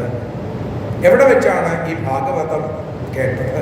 ശിഷ്യൻ എന്ന നിലയിൽ ആ ശിശുബ്രഹ്മർഷി എനിക്ക് ഉപദേശിച്ച ദ്രശ്വസ് പറഞ്ഞു, ആ ഭാഗവതം ഞാൻ പറഞ്ഞത്. എനിക്കും പരീക്ഷത്തിന്റെ ഒപ്പം ആ ശുഖഭാഗവതത്തെ, ശുഖന്റെ ആ മുഖാരബന്ധത്തിൽ ഒഴുകി വരുന്ന ഹരികഥാമൃതത്തെ ആസ്വദിക്കാൻ എനിക്കും സാധിച്ചു. പരീക്ഷിത്ത് പറയുന്നത് പോലെ നേഷാദി ദുസ്സഹാക്ഷന്മാം തെക്തോദമപി ബാധത്തെ പിബന്ധം തൊന്മുഖാംഭോജച്യുതം ഹരികഥാമൃതം എന്ന്. അവിടുത്തെ മുഖാരബന്ധത്തിൽ നിന്ന് ഒഴുകി വന്ന ഹരികഥാമൃതത്തെ ആസ്വദിക്കാൻ എനിക്കും സാധിച്ചു. അത് ഞാൻ നിങ്ങൾക്ക് പറഞ്ഞുതരാം എന്ന് പറഞ്ഞാണ് ഭാഗവതത്തിന്റെ തുടക്കം പറയുന്നത്. സനകാദി യോഗീശ്വരന്മാര്, ബ്രഹ്മപുത്രന്മാര്, ബ്രഹ്മാവിന്റെ മനസ്സിൽ നിന്ന് ഉണ്ടായ ആളുകൾ, സനകൻ, സനന്ദൻ, സനാതനൻ, സനൽകുമാരൻ, ഈ 4 പേര് സത്സംഗത്തിനായിട്ട് ബദരിയിലേക്ക് വരും. അവിടെ വെച്ച് നാരദ മഹർഷിയെ കണ്ടു. നാരദ മഹർഷിയെ കണ്ടപ്പോൾ, നാരദ മഹർഷി ആരാണ്? ദേവർഷിയാണ്. അദ്ദേഹം ബ്രഹ്മത്തെ അറിഞ്ഞ ആളാണ്. ബ്രഹ്മത്തെ അറിഞ്ഞ ഒരാൾക്ക് ദ്വന്ദ്ങ്ങളില്ല. സുഖദുഃഖങ്ങളോ മാനാപമാനങ്ങളോ പുരസ്കാര തിരസ്കാരങ്ങളോ ശീതോഷ്ണങ്ങളോ ഒന്നുമില്ല അദ്ദേഹത്തിന്. അദ്ദേഹത്തിന് എല്ലാം ഈശ്വരനാണ്. എന്നാൽ അദ്ദേഹത്തിന്റെ മുഖത്ത് കാണുന്ന മ്ലാനത, കഥം ബ്രഹ്മൻ ദീനമുഖ എന്നാണ്. ഹേ ബ്രഹ്മത്തെ അറിയുന്നവനെ എന്നാണ്. അങ്ങയുടെ മുഖം എന്തുകൊണ്ടാണ് വല്ലാതെ ദൈന്യത വന്നിരിക്കുന്നത്? അങ്ങ് വല്ലാതെ ചിന്താതുരനാണല്ലോ, എന്തു പറ്റി അങ്ങേക്ക്? മുക്തസംഗനായ അങ്ങയിൽ നിന്ന് ഇങ്ങനെ ഒരവസ്ഥ ഞാൻ കാണുന്നില്ല. തവേദം മുക്തസംഗസ്യ നോചിതം വധ കാരണം, അതിന്റെ കാരണം പറയൂ എന്ന് പറഞ്ഞപ്പോൾ നാരദ മഹർഷി പറഞ്ഞു, കലിയുഗത്തിന്റെ പ്രശ്നങ്ങളെ കുറിച്ചാണ് നാരദ മഹർഷി അവിടെ പറഞ്ഞത്. എന്താ, ഞാൻ ശ്രീകൃഷ്ണൻ സ്വധാമത്തിലേക്ക് പോയതിനു ശേഷം ഭൂമി സർവോത്തമമാണെന്ന് അറിഞ്ഞ് ഞാൻ ഭൂമിയിലേക്ക് വന്നു. പുഷ്കരം, പ്രയാഗം, കാശി, ഗോദാവരി, ഹരിദ്വാരം, കുരുക്ഷേത്രം, സേതുബന്ധം, ശ്രീരംഗം തുടങ്ങിയ സ്ഥലങ്ങളിലൊക്കെ ഞാൻ പോയി. എങ്കിലും ഇവിടെ ഒന്നും തന്നെ എനിക്ക് ഒരു സമാധാനം കിട്ടിയില്ല. വല്ലാതെ അധർമ്മം എല്ലായിടത്തും ബാധിച്ചിരിക്കുന്നു. സത്യമില്ല, തപസ്സില്ല, ശുദ്ധിയില്ല, ദയയില്ല, ദാനമില്ല. എല്ലാവരും ആ വയറു നിറയ്ക്കുന്നതിൽ മാത്രം തൽപരരായിട്ടുള്ള ആളുകൾ. കലികാലത്ത് ജനങ്ങൾ ഭക്ഷണം വിൽക്കുന്നവരാണ്. ബ്രാഹ്മണർ വേദം വിൽക്കുന്നു, സ്ത്രീകളെ വിൽക്കുന്നു, സ്ത്രീകൾ ചാരിത്രം വിൽക്കുന്നു. കലിദോഷങ്ങൾ ഇങ്ങനെയാണെന്ന് അറിഞ്ഞപ്പോൾ ഞാൻ വല്ലാതെ വിഷമിച്ച് ഞാൻ ഭഗവാന്റെ ആ ദിവ്യമായ യാമനം തടമാവന്നോ എത്ര ലീലാഹരേത, ഭഗവാന്റെ ലീലകൾ ആടിയിട്ടുള്ള, ഭഗവാൻ അതിമനോഹരമായ ലീലകൾ ആടിയിട്ടുള്ള യമുനാ നദിയുടെ, ഈ ദിവ്യമായ യമുനാ നദിയുടെ തീരത്തേക്ക് ഞാൻ എത്തിച്ചു. അവിടെ വന്നപ്പോൾ ഞാൻ അത്ഭുതകരമായിട്ടുള്ള ഒരു കാഴ്ച കണ്ടു. നാരദൻ പറയുകയാണ്, ഒരു സ്ത്രീയും 2 പുരുഷന്മാരും, സ്ത്രീ യുവതിയാണ്, പുരുഷന്മാര് വൃദ്ധന്മാരാണ്. ഈ സ്ത്രീയെ സഹായിക്കാൻ 6-7 സ്ത്രീകൾ വേറെയുമുണ്ട്. ഈ സ്ത്രീയുടെ അടുത്തുകൂടി ഞാൻ പോയപ്പോൾ ഇവിടെ ആ പെൺകുട്ടി എന്നെ വിളിച്ചിട്ട് പറഞ്ഞു, അങ്ങ് കുറച്ചു നേരം ഒന്ന് നിൽക്കൂ, എൻ്റെ ദുഃഖങ്ങളെ ഇല്ലാതെയാക്കൂ. അങ്ങയുടെ ദർശനം തന്നെ ലോകത്തിന് എല്ലാ തരത്തിലുള്ള ദുഃഖങ്ങളെയും ഇല്ലാതെയാക്കുന്നത് ആണ് എന്ന് ഞാൻ അറിയുന്നു. ഭാഗ്യം കൊണ്ട് മാത്രമേ അങ്ങേപ്പോലുള്ള ഒരാൾ കാണാൻ സാധിക്കുകയുള്ളൂ എന്നൊക്കെ പറഞ്ഞപ്പോൾ ഞാൻ ചോദിച്ചു, നീ ആരാണ്? വദദേവി സവിസ്താരം സ്വസ്യ ദുഃഖസ്യ കാരണം, നിന്റെ ദുഃഖത്തിന്റെ കാരണം എന്താണ് എന്ന് എന്നോട് പറയൂ. എന്തായാലും അതിനൊക്കെ വഴിയുണ്ടെന്നാണ്. ഇതാണ് നാരദ മഹർഷിയെ പോലുള്ള ആളുകളുടെ ആ ഒരു ഉറപ്പ്. നേരത്തെ പറഞ്ഞില്ലേ, ആ ഒരു വിശ്വാസം. ഇവിടെ നാരദ മഹർഷി എന്താ പറയുന്നത്? എന്താണെങ്കിലും എന്നോട് പറയൂ. ആ ദേവി പറയണു, ഞാൻ ഭക്തിയാണ്, എൻ്റെ മക്കളായ ജ്ഞാനവൈരാഗ്യങ്ങളാണിത്, ഗംഗ തുടങ്ങിയ ആ പുണ്യ നദികളാണ് എൻ്റെ സേവനത്തിനായിട്ട് വന്നു നിൽക്കുന്നത്. എൻ്റെ ഈ ജീവിതം കലിയുടെ പ്രേരണ കൊണ്ട് നാസ്തികന്മാര് എന്നെ ഉപദ്രവിച്ചു. അങ്ങനെ അശരണയായിരിക്കുന്ന ഞാൻ പുത്രന്മാരോടുകൂടി കുറെ കാലം കഴിഞ്ഞു. വൃന്ദാവനത്തിലേക്ക് എത്തിയപ്പോൾ ഞാനും ഇവരെ പോലെ തന്നെ ആയിരുന്നു. പക്ഷേ വൃന്ദാവനത്തിലേക്ക് എത്തിയപ്പോൾ എനിക്ക് ചെറിയ ചെറിയ മാറ്റങ്ങൾ ഉണ്ടായി. വൃന്ദാവനം പുനഃപ്രാപ്യ നവീനേവ സ്വരൂപിണി, എനിക്ക് യൗവനം തിരിച്ചു കിട്ടി. പക്ഷേ എൻ്റെ കുട്ടികളുടെ അവസ്ഥ നോക്കൂ, അവര് വൃദ്ധന്മാരായിട്ട്. എനിക്ക് എങ്ങനെ സന്തോഷിക്കാനായിട്ട് സാധിക്കും? ഇതിന് കാരണം എന്താണ് എന്ന് അങ്ങക്ക് പറയാൻ സാധിക്കും. അങ്ങ് ധീമാനാണ്, ബുദ്ധിയുള്ളവനാണ്, അങ്ങ് ഭക്തിയുള്ളവനാണ്, അങ്ങ് പറഞ്ഞു തരൂ എന്ന് പറഞ്ഞപ്പോൾ നാരദ മഹർഷി പറഞ്ഞു, ഇത് കലിയുഗമാണ് എന്ന് മനസ്സിലാക്കി. ഈ കലിയുഗത്തിൽ സജ്ജനങ്ങൾ ദുഃഖിക്കുകയും കൊള്ളരുതാത്തവൻ സുഖിക്കുകയുമാണ് എന്ന് തോന്നും നമുക്ക്. ഭൂമി വർഷം തോറും നമുക്ക് കാണാനും അല്ലെങ്കിൽ സ്പർശിക്കാനും പോലും പറ്റാത്ത തരത്തിൽ മോശമായിക്കൊണ്ടിരിക്കും. ആദിശേഷന് ഒരു ഭാരം മാത്രമായിട്ട് തീരും ഭൂമി എന്നൊക്കെയാ പറയുന്നത്. ഒരിടത്തും മംഗളം ഉണ്ടാവില്ല. ഏതായാലും വൃന്ദാവനത്തിന്റെ മഹത്വം കൊണ്ട്, വൃന്ദാവനസ്യ സംയോഗാൽ പുനസ്ത്വം തരുണീനവ ധന്യം വൃന്ദാവനം തേന ഭക്തി നൃത്യതയത്ര. ഇവിടെ വന്നപ്പോ ഇവിടെ ഭക്തി നിറഞ്ഞു വിളയാടുന്നുണ്ട്. അതുകൊണ്ടാണ് ദേവിക്ക് സ്വരൂപം തിരിച്ചു കിട്ടിയത്. ഏതായാലും ഇവിടെ ഇവർക്ക് ഒരു ചെറിയ ഉണർവുണ്ടായാലോ. ഇപ്പോ അവർ ഉറങ്ങുകയാണെങ്കിലും അവരെ ഒന്ന് ഉണർന്നു നോക്കിയാലോ ആശ്വാസം ഉണ്ടല്ലോ. അവരിപ്പോ ഉറങ്ങട്ടെ. ഭക്തി ചോദിക്കുകയാണ്, പരീക്ഷിത് ചക്രവർത്തി എങ്ങനെയാണ് കലിയെ നിയന്ത്രിച്ചത്? കലി പ്രവർത്തനം ആരംഭിച്ചപ്പോ സദാചാരികളൊക്കെ എവിടെ പോയി? അധർമ്മിഷ്ഠനായ കലിയെ എങ്ങനെയാണ് ഭഗവാൻ കാണുന്നത്? ഈ സംശയം തീർത്തു തന്നെ. അപ്പോ പറഞ്ഞു, ഇവിടെ നിന്റെ ക്ലേശങ്ങളൊക്കെ നശിക്കാൻ ഞാൻ ആ ഭഗവാന്റെ കഥകൾ പറഞ്ഞു തരാം. ഭഗവാൻ എല്ലാം ഉപേക്ഷിച്ച് സ്വധാമത്തിലേക്ക് പോയപ്പോഴാണ് കലിയുഗം ആരംഭിച്ചത്. പരീക്ഷിത കലിയെ കണ്ടു.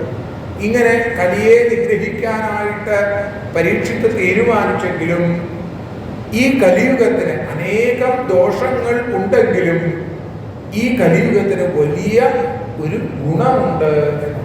അനേക ദോഷങ്ങളുണ്ട് കലിയുഗത്തിന്. പക്ഷേ ഏറ്റവും വലിയ ഒരു ഗുണം എന്ന് പറഞ്ഞു കഴിഞ്ഞാൽ നാമസങ്കീർത്തനം കൊണ്ട് ഭഗവാനിലേക്ക് എത്തിച്ചേരാൻ സാധിക്കും കലിയുഗത്തിൽ. അതാണ് കലിയുഗത്തിന്റെ ഏറ്റവും വലിയ ലാഭം. നമ്മളും അങ്ങനെയാണ്. കലിയുഗത്തിന്റെ ദോഷങ്ങളെ പറഞ്ഞിരിക്കാനാണ് നമ്മൾ പതിവ്. അതിനു പകരം ഭഗവാന്റെ നാമങ്ങളെ ജപിച്ചോളൂ. കലിയുഗം ഏറ്റവും മഹത്തരമാണ്. വേറെ ഒന്നും വേണ്ടാന്നാണ്. ഹരേ രാമ കലിസന്തരണോപനിഷത്ത് എന്നാണ് അതിന് പേര് തന്നെ. ആ ഉപനിഷത്ത് മന്ത്രത്തെ ഉച്ചൈസ്തരം ഘോഷിച്ചോളൂ. പലപ്പോഴും മന്ത്രങ്ങൾ മന്ത്രിക്കുകയാണ് പതിവെങ്കിലും ഘോഷമന്ത്രങ്ങളുണ്ട്. അതിൽപ്പെട്ടതാണ് കലിസന്തരണോപനിഷത്തിലെ ഈ മഹാമന്ത്രം. ഹരേ രാമ രാമ രാമ ഹരേ ഹരേ, ഹരേ കൃഷ്ണ കൃഷ്ണ കൃഷ്ണ ഹരേ ഹരേ. ആ നാമസങ്കീർത്തനം കൊണ്ട് എല്ലാ സൗഭാഗ്യങ്ങളും ഉണ്ടാവും. കലിയുഗത്തിലെ ദോഷങ്ങളെ കുറിച്ച് പറഞ്ഞു. ഏതായാലും ആ ദേവി പറഞ്ഞു, എൻ്റെ ഭാഗ്യം കൊണ്ടാണ് അങ്ങ് ഇവിടെ വന്നത്. കാരണം അങ്ങയുടെ ഉപദേശം സ്വീകരിക്കുന്നത് കൊണ്ട് അല്ലെങ്കിൽ സ്വീകരിച്ചത് കൊണ്ട് മാത്രമാണ് കയാധുവിന്റെ പുത്രനായ പ്രഹ്ലാദന് ഭഗവാനിലേക്ക് എത്തിച്ചേരാൻ സാധിച്ചത്. അങ്ങയുടെ ഉപദേശം കൊണ്ടാണ് ധ്രുവൻ ധ്രുവസ്ഥാനത്തിലേക്ക് എത്തിച്ചേർന്നത്. അങ്ങനെ സകല ആളുകൾക്കും മംഗളകാരിയാണ് അവിടെ അല്ലേ. ധ്രുവന് അക്ഷന്റെ പടിയിൽ കയറിയിരിക്കണം എന്നൊരു ആഗ്രഹത്തോടു കൂടിയാണ് ഭഗവത് ഭജനം ആരംഭിക്കുന്നത്. നാരദ മഹർഷിയുടെ ഉപദേശപ്രകാരം എന്തായി? ഓം നമോ ഭഗവതേ വാസുദേവായ എന്ന ദ്വാദശാക്ഷരി മന്ത്രം ജപിച്ച് അക്ഷന്റെ മണിയിലല്ല ലോകത്തിന്റെ നെറുകയിൽ കയറിയിരിക്കാനായിട്ട് സാധിച്ചു. ഭക്തിദേവി ആ നാരദ മഹർഷിയെ വേണ്ടി നമസ്കരിക്കുകയാണ്. ജയതി ജഗതി മായാം യസ്യ കായാധവസ്തേ വചനരചനമേകം കേവലം ചാകലയ്യാ ധ്രുവപദമപി യാതോ യൽകൃപാദോ ധ്രുവോയം സകല കുശലപാത്രം ബ്രഹ്മപുത്രം നതാസ്മി. ആ ഭക്തിദേവി വീണ് നമസ്കരിച്ചു. നാരദ മഹർഷി പറഞ്ഞു, ദേവി എന്തിനാ അങ്ങനെ വിഷമിക്കണത്? വൃഥാഖേദയസേ ബാലേ. നമ്മളോടും നാരദ മഹർഷി പറയുക, എന്തിനാ അങ്ങനെ വിഷമിക്കണത്? ശ്രീകൃഷ്ണ ചരണാംഭോജം സ്മര ദുഃഖം ഗമിഷ്യതി. ഭാഗവതം നമുക്ക് പറഞ്ഞു തരികയാണ്. ഭക്തിദേവിയോട് നാരദൻ പറയുന്ന വാക്കുകൾ ഭക്തിയില്ലാത്ത നമുക്കും ചേർത്ത് വെക്കാവുന്ന വാക്കുകൾ തന്നെയാണ്.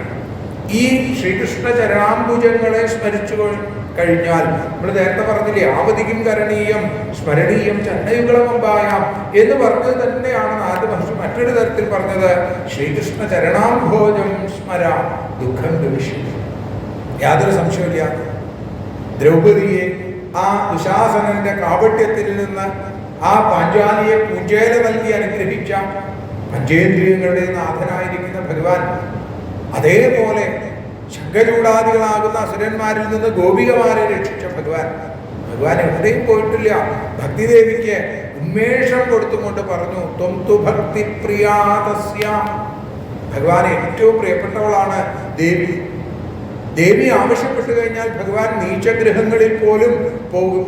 കൃതയുഗം, ത്രേതായുഗം, ദ്വാപരയുഗം ഇതിൽ ജ്ഞാനവൈരാഗ്യങ്ങൾ കൊണ്ടേ മുക്തി ലഭിക്കുകയുള്ളൂ എങ്കിൽ കലികാലത്ത് കേവലം ഭക്തി കൊണ്ട് കലൗതു കേവലാ ഭക്തിർ ബ്രഹ്മസായുജ്യകാരിണി.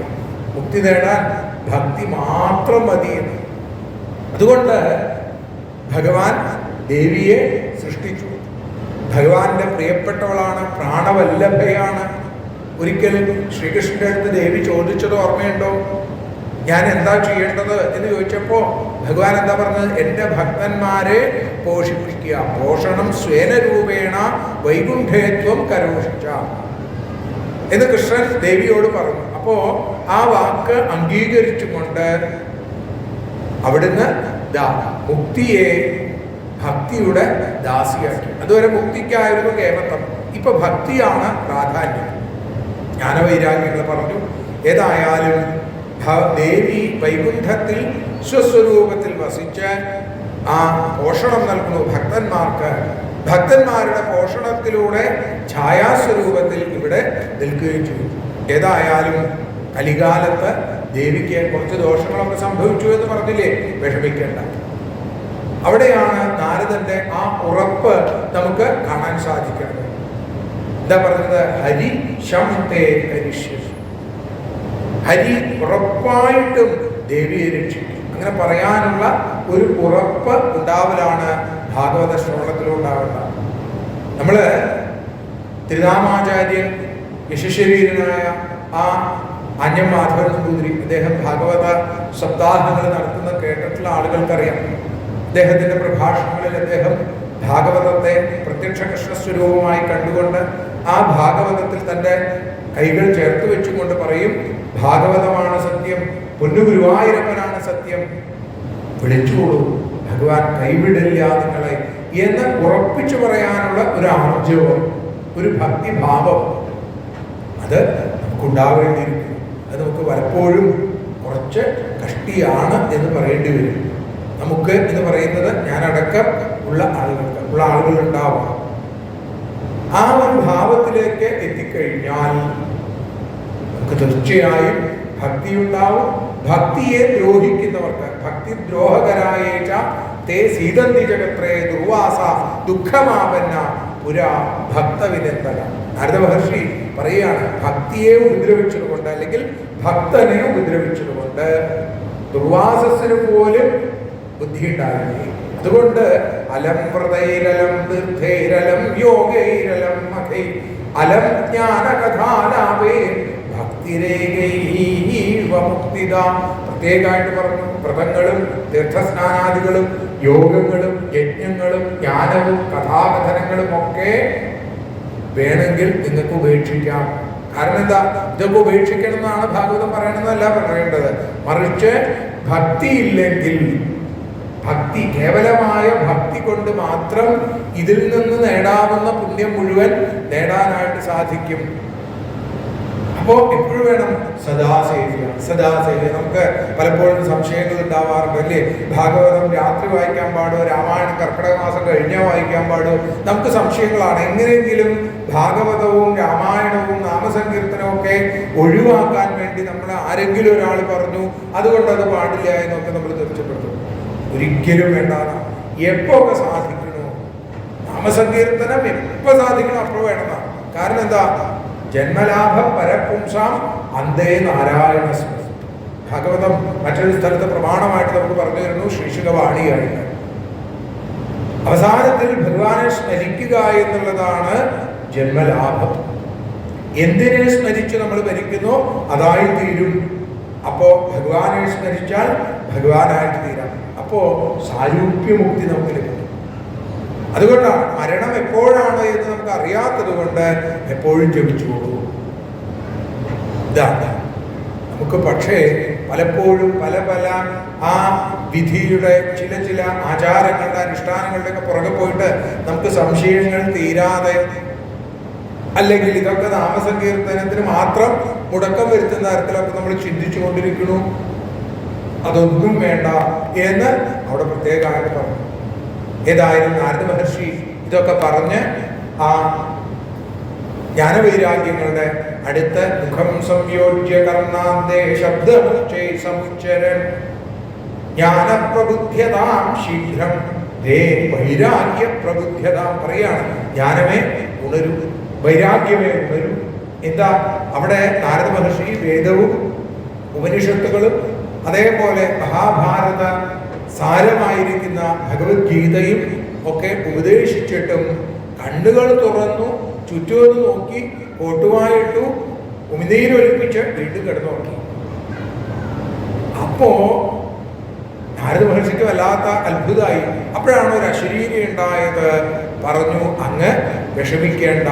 എന്താ, ഉദ്യമ സഫലസ്ഥേയം ഭവിഷ്യത്തിന് സംശയ. അങ്ങ് വിഷമിക്കേണ്ട, അങ്ങയുടെ ഈ ആഗ്രഹം തീർച്ചയായും സഫലമാവും. ജ്ഞാനവൈരാഗ്യങ്ങൾക്ക് ഉണർവും ഉയർച്ചയും ഉണ്ടാവും. അങ്ങ് ചില സജ്ജനങ്ങളെ കാണും. നാരദ മഹർഷി സനകാദികളോട് പറയാണ്, ഞാൻ ഇതറിഞ്ഞ് അന്വേഷിച്ചും കൊണ്ട് ഈ സജ്ജനങ്ങൾ എവിടെയാവും എന്ന് വിചാരിച്ചും കൊണ്ട് ഞാൻ നടക്കുന്നു. ഈ സമയത്ത് ഞാൻ ഓരോ സ്ഥലത്തും ചെന്ന് പല ഋഷീശ്വരന്മാരുടെ അടുത്തും ചോദിച്ചു. അവർക്ക് ആർക്കും തന്നെ ഇതിന് വ്യക്തമായ ഉത്തരം പറഞ്ഞു തരാൻ സാധിച്ചില്ല. അങ്ങനെ ഞാൻ വിചാരിച്ച് നടക്കുമ്പോഴാണ് ബദരിയാശ്രമത്തിൽ വന്നതും അവിടെ നിങ്ങളെ കാണാനായിട്ട് സാധിച്ചു. നാരദ മഹർഷി പറഞ്ഞു, എൻ്റെ വലിയ ഭാഗ്യം കൊണ്ടാണ് നിങ്ങളെ കാണാൻ സാധിച്ചത്. സദാ വൈകുണ്ഠത്തിൽ കഴിയുന്ന, ഭഗവത് കീർത്തനത്തിൽ താല്പര്യമുള്ള, ഭഗവത് ലീലകളിൽ മതിച്ചുകൊണ്ടിരിക്കുന്ന ഭഗവത് ഗുണങ്ങൾ പറഞ്ഞുകൊണ്ട് തന്നെ കാലം പോക്കുന്നവരാണ് നിങ്ങൾ.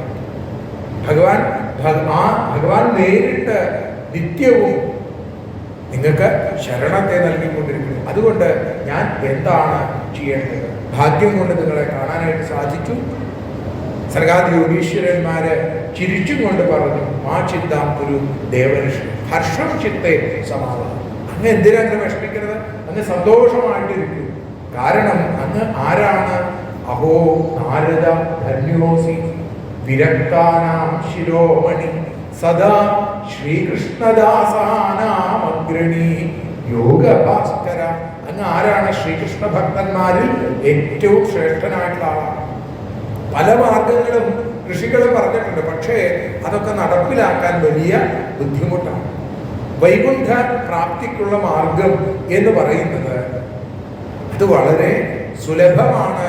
പക്ഷേ അത് നമുക്ക് കിട്ടണമെങ്കിൽ ബുദ്ധിമുട്ടാണ്. വൈകുണ്ഠത്തിലേക്കുള്ള മാർഗം സുലഭമാണ്. പക്ഷേ ആ മാർഗത്തെ അറിയണമെങ്കിൽ കുറച്ച് ബുദ്ധിമുട്ടുണ്ട്. അത്തരം ആചാര്യന്മാരെ കാണാനൊക്കെ ബുദ്ധിമുട്ടാണ്.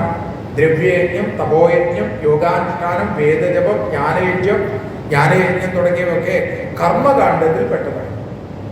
ഇതിൽ തന്നെ ജ്ഞാനയജ്ഞം വളരെ ശ്രേഷ്ഠമാണ്.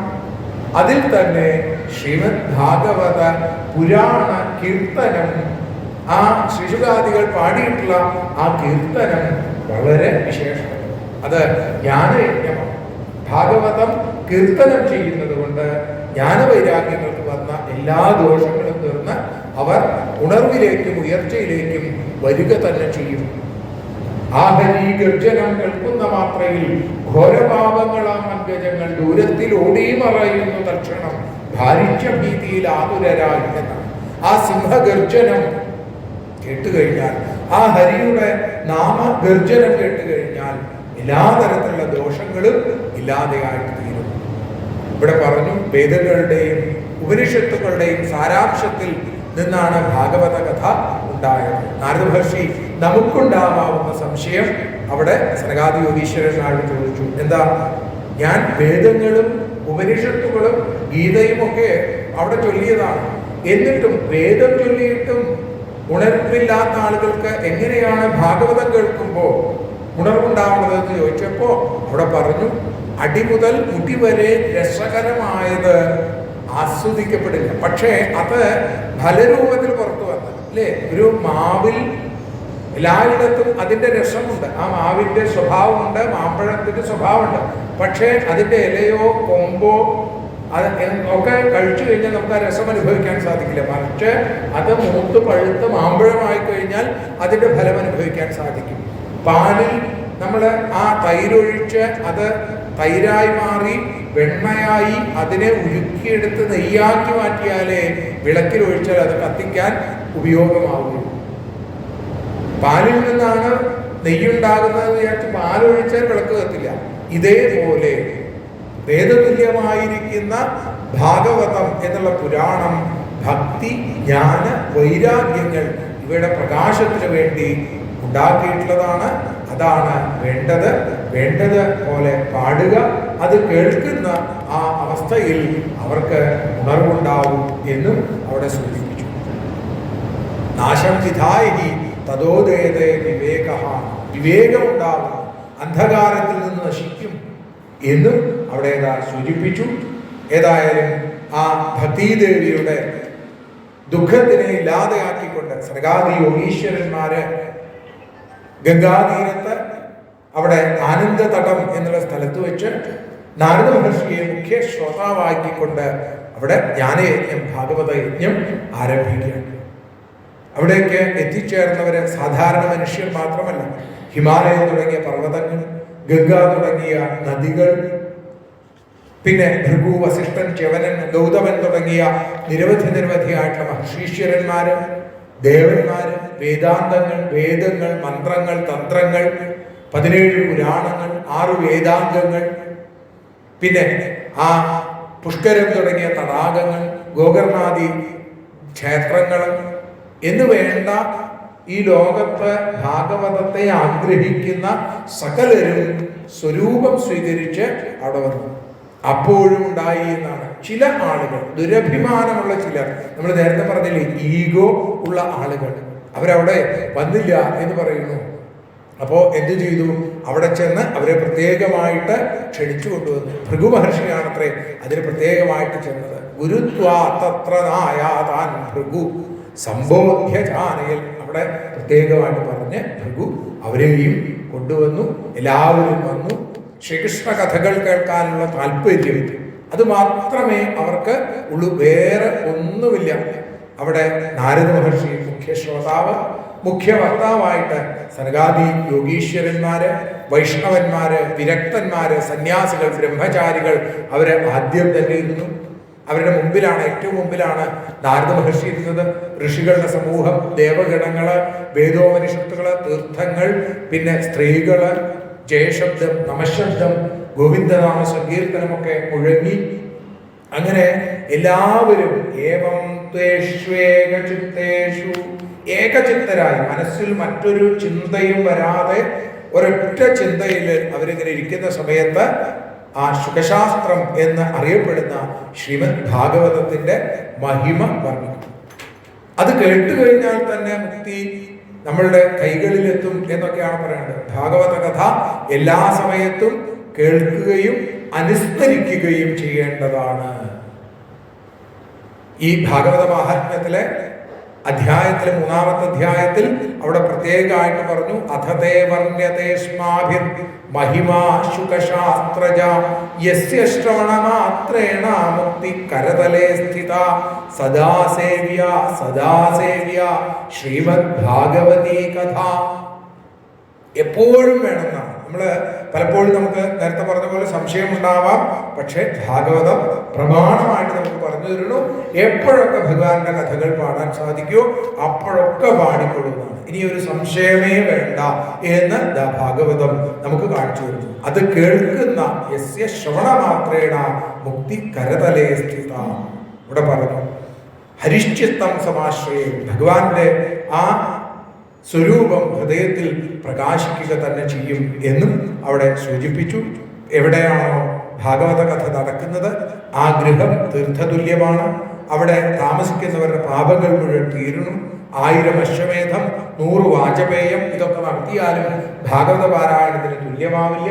മഹാഭാഗവതം മുഴുവൻ കേൾക്കുന്നത് വരെ മാത്രമേ പാപ ദുരിതങ്ങൾ നിലനിൽക്കുക. ശ്രദ്ധയോടുകൂടി കേൾക്കുക. ഗംഗാസ്നാനം, ഗയാശ്രാദ്ധം, കാശി ദർശനം, പുഷ്കരയാത്ര ഇതൊന്നും ഭാഗവത പാരായണത്തിന് തുല്യമാവുകയില്ല എന്നും അവിടെ സൂചിപ്പിച്ചു. ആ ഓംകാരം, ഗായത്രി, പുരുഷസൂക്തം, 3 വേദങ്ങൾ, ഭാഗവതം, ദ്വാദശാക്ഷരി മന്ത്രം, ആ ദ്വാദശ ആദിത്യന്മാര്, ഇതൊക്കെ തമ്മിൽ മാഹാത്മ്യത്തിന് വ്യത്യാസമില്ല. ഇതൊക്കെ വളരെ ശ്രേഷ്ഠമാണ്. അതിനൊപ്പം എല്ലാത്തിനും ഒപ്പം 3 വേദങ്ങൾ ചൊല്ലുന്നതിന് തുല്യം, ദ്വാദശാദിത്യന്മാരെ പൂജിക്കുന്നതിന് തുല്യം, ദ്വാദശാക്ഷരി മന്ത്രം ജപിക്കുന്നതിന് തുല്യം. അതുകൊണ്ട് ഭാഗവതത്തെ ദിവസവും നിത്യപാരായണത്തിന്, ഇനിയിപ്പോ ദിവസവും നമ്മൾ ഇത്ര ജപിക്കാന്ന് വിചാരിച്ചു പറ്റിയില്ല, ചൊല്ലാന്ന് വിചാരിച്ചു പറ്റിയില്ല, വേണ്ടാന്നാ പറയുന്നത്. ശ്ലോകാർത്ഥം ശ്ലോകപാദം വ, എനിക്ക് ശ്ലോകത്തിന്റെ പകുതിയെ ജപിക്കാൻ സാധിച്ചുള്ളൂ, മതി, കാൽഭാഗേ പറ്റിയുള്ളൂ, അതായാലും മതി എന്നും അവിടെ സൂചിപ്പിക്കുന്നു. അങ്ങനെ ആ ഭാഗവതത്തിന്റെ പ്രത്യേകത സനകാദി യോഗീശ്വരന്മാര് നാരദ മഹർഷിയെ മുൻനിർത്തി അവിടെ അങ്ങനെ പറഞ്ഞുകൊണ്ടിരിക്കുന്നു. ഈ സമയത്ത് അവിടെ അത്ഭുതകരമായിട്ടുള്ള ഒരു കാര്യം നടന്നു എന്നാണ്. എന്താ? അവിടേക്ക് സാക്ഷാൽ ഭക്തിദേവി ജ്ഞാനവൈരാഗ്യങ്ങളുടെ കൈ പിടിച്ചും കൊണ്ട് അവരെ ആനന്ദത്തിൽ ആറാടിച്ചും കൊണ്ട് അവിടേക്ക് കടന്നു വരുന്നു. നമസ്കരിച്ചു. സനകാദി യോഗീശ്വരന്മാരുടെ പാദങ്ങളിൽ വീണ് നമസ്കരിച്ചു. പറഞ്ഞു, ഏതായാലും അങ്ങയുടെ കാരുണ്യം കൊണ്ട് എനിക്കും എൻ്റെ കുട്ടികൾക്കും വേണ്ട തരത്തിലേക്കുള്ള ആ ഉയർച്ചയും ഉണർവും വന്നിരിക്കുന്നു. വലിയ ഭാഗ്യം എന്നും അവിടെ സൂചിപ്പിക്കുന്നു. ഭാഗവതത്തിന്റെ മാഹാത്മ്യം ഇതിലപ്പുറം വേറെ പറയാനില്ല എന്നാണ്. ബ്രൂമോദ്യതേ കിമധികം മഹിമാനമേവം ബ്രഹ്മാത്മകസ്യ ഭുവി ഭാഗവതാഭിധസ്യ യൽ സംശയാൻ നിഗദിതേ ലഭതേ സുവത്വാ ശ്രോതാപി കൃഷ്ണസമതാമലമന്യധർമ്മൈ എന്നാണ് ഭാഗവതത്തിന്റെ മാഹാത്മ്യം. വേദമാകുന്ന ആത്മാവോടുകൂടിയ ഭാഗവതം. ഇവിടെ ഇനി എന്താ പറയേണ്ടത്? വക്താവും ശ്രോതാവും ശ്രീകൃഷ്ണന്റെ തുല്യതയിലേക്ക് എത്തുന്നു. യൽ സംശയാൽ നിഗതിതേ ലഭതേ സുവക്ത ശ്രോതാവി കൃഷ്ണസമതാമലമന്യധർമ്മൈ. മറ്റ് ധർമ്മങ്ങളൊന്നും ആചരിക്കേണ്ടതില്ല എന്നാണ്. അതുകൊണ്ട് ചില ഭാഗവത ആചാര്യന്മാരിൽ വിധി നിഷേധങ്ങളൊക്കെ നമ്മൾ സാധാരണ നമുക്ക് തോന്നും. പക്ഷെ അതൊന്നും അവിടെ വേണ്ടെന്നാണ്. ഭാഗവതം കയ്യിലെടുത്താൽ ആ ഒരു തലത്തിലേക്ക് എത്തും. അത് കേവലം മറ്റുള്ളവരെ കാണിക്കാനുള്ള വേഷം കെട്ടാവരുതെന്ന് മാത്രമേ ഉള്ളൂ. അതും കാണിച്ചു തരുന്നു. പിന്നീട് 2 അധ്യായങ്ങളെ കൊണ്ട് ആ ആത്മദേവന്റെ കഥ അവിടെ പറഞ്ഞു. നമ്മൾ കേട്ടിട്ടുണ്ട്. ആത്മദേവൻ എന്ന ബ്രാഹ്മണൻ, അദ്ദേഹം കുട്ടികളുണ്ടായിരുന്നില്ല. അദ്ദേഹത്തിന്റെ ഭാര്യയുടെ പേര് ധുന്ധുലി. കുട്ടികളില്ലാതെ വിഷമിച്ച അദ്ദേഹം ഒരിക്കൽ കാട്ടില് വിഷണ്ണനായിട്ട് ഇരിക്കുന്ന സമയത്ത് അദ്ദേഹം തന്റെ ശരീരം ഉപേക്ഷിക്കാം എന്ന് തന്നെ വിചാരിച്ചു. അങ്ങനെ ഇരിക്കുന്ന സമയത്ത് അദ്ദേഹം ഒരു യതിയെ കണ്ടു. ആ സന്യാസി ചോദിച്ചു, എന്താ അങ്ങയുടെ ദുഃഖം എന്ന് ചോദിച്ചപ്പോൾ പറഞ്ഞു, ഞാൻ ഇനി എന്ത് പറയാനാണ്, എനിക്ക് കുട്ടികളില്ലാത്തതിന്റെ ദുഃഖം. അപ്പൊ പറഞ്ഞു, കുട്ടികളില്ലാത്തത് ദുഃഖമാണ് എന്ന് പറയുന്ന അങ്ങ് കുറച്ചു കഴിഞ്ഞാൽ കുട്ടികൾ ഉണ്ടായത് ദുഃഖമാണ് എന്ന് പറയും. അത്രയേ ഉള്ളൂ. പറഞ്ഞു നോക്കിയിട്ടൊന്നും യാതൊരു ഫലവും ഉണ്ടായില്ല. ആ സന്യാസി പല നിലയ്ക്കും പറഞ്ഞു, അങ്ങക്ക് കുട്ടികൾ ഉണ്ടാവാനുള്ള സാധ്യത 7 ജന്മാവധി തവ പുത്രോ നൈവച നൈവച. അങ്ങക്ക് 7 ജന്മം കുട്ടികൾ ഉണ്ടാവില്ല. എനിക്ക് കുട്ടികൾ ഉണ്ടാവണം എന്ന് നിർബന്ധം അദ്ദേഹത്തിന്. എങ്കിൽ ശരി എന്ന് പറഞ്ഞ് ഒരു പഴം ജപിച്ച് ആത്മദേവന് കൊടുക്കണം. ആത്മദേവൻ അത് തൻ്റെ ഭാര്യയെ ഏൽപ്പിക്കണം.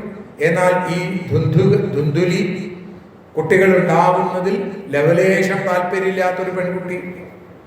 അവളെന്താ വിചാരിക്കുന്നത്? ലാളനെ പാലനെ ദുഃഖം പ്രസൂതായാശ്ച വർത്തത്തെ വന്ധ്യാവ വിധവാ നാരി സുഖിനീ ചേതി മേമതി. വന്ധ്യയും വിധവയുമാണ് ലോകത്തിൽ ഏറ്റവും ഭാഗ്യവതികളെന്നാണ് ഈ ധുന്ധുലിയുടെ താല്പര്യം. അതുകൊണ്ട് അവൾ ആ പഴം കഴിച്ചില്ല എന്ന് മാത്രമല്ല, പഴം പശുവിന് കൊടുക്കുകയും ചെയ്തു. ആലോചിച്ചു നോക്കൂ. അനുഗ്രഹം കിട്ടിയാലും അതിന് യോഗമില്ല എന്ന് വെച്ചാൽ നിവൃത്തിയില്ല. അനുഭവിക്കാൻ ഒരുപാടുണ്ട്. താൻ പശുവിന് കൊടുത്തു എന്ന് മാത്രമല്ല, തൻ്റെ സഹോദരി, അവൾക്കാണെങ്കിൽ ഒരുപാട് കുട്ടികളുണ്ട്, ഇപ്പൊ വീണ്ടും ഗർഭിണിയാണ്. അവളോട് കാര്യം പറഞ്ഞപ്പോൾ അവൾ പറഞ്ഞു, എനിക്കുണ്ടാവുന്ന കുഞ്ഞിനെ ഏടത്തിക്ക് തരാം. ഏടത്തി എൻ്റെ ഭർത്താവിന് പണം കൊടുത്താൽ മതി.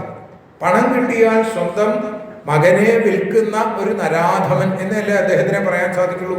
അങ്ങനെയുള്ള ഒരാളുടെ പുത്രൻ എങ്ങനെ ഉണ്ടാവും? അതേ സ്വഭാവം കാണിക്കും. അതുകൊണ്ട് എന്തുണ്ടായി?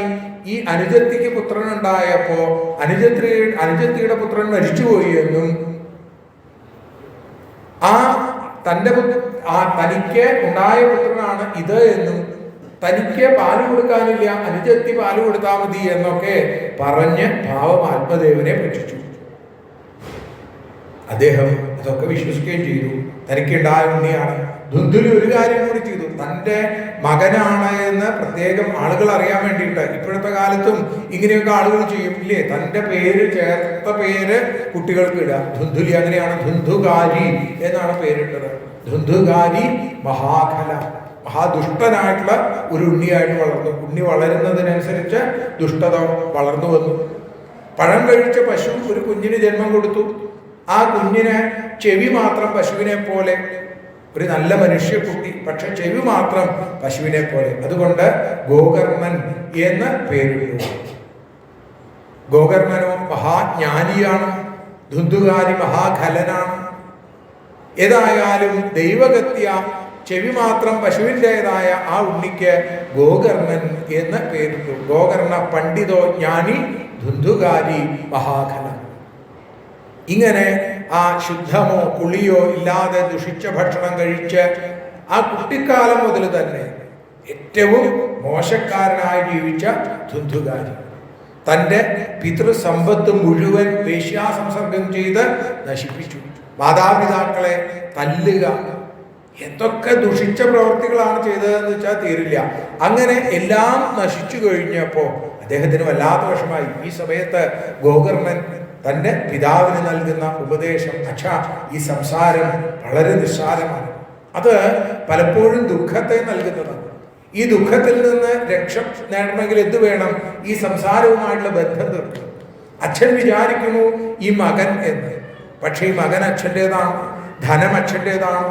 സ്നേഹത്തിന്റെ പേരിൽ പലപ്പോഴും ജനങ്ങൾ ദുഃഖിച്ചുകൊണ്ടിരിക്കുന്നു. നമുക്ക് ഓരോരുത്തർക്കും അനുഭവമാണ്.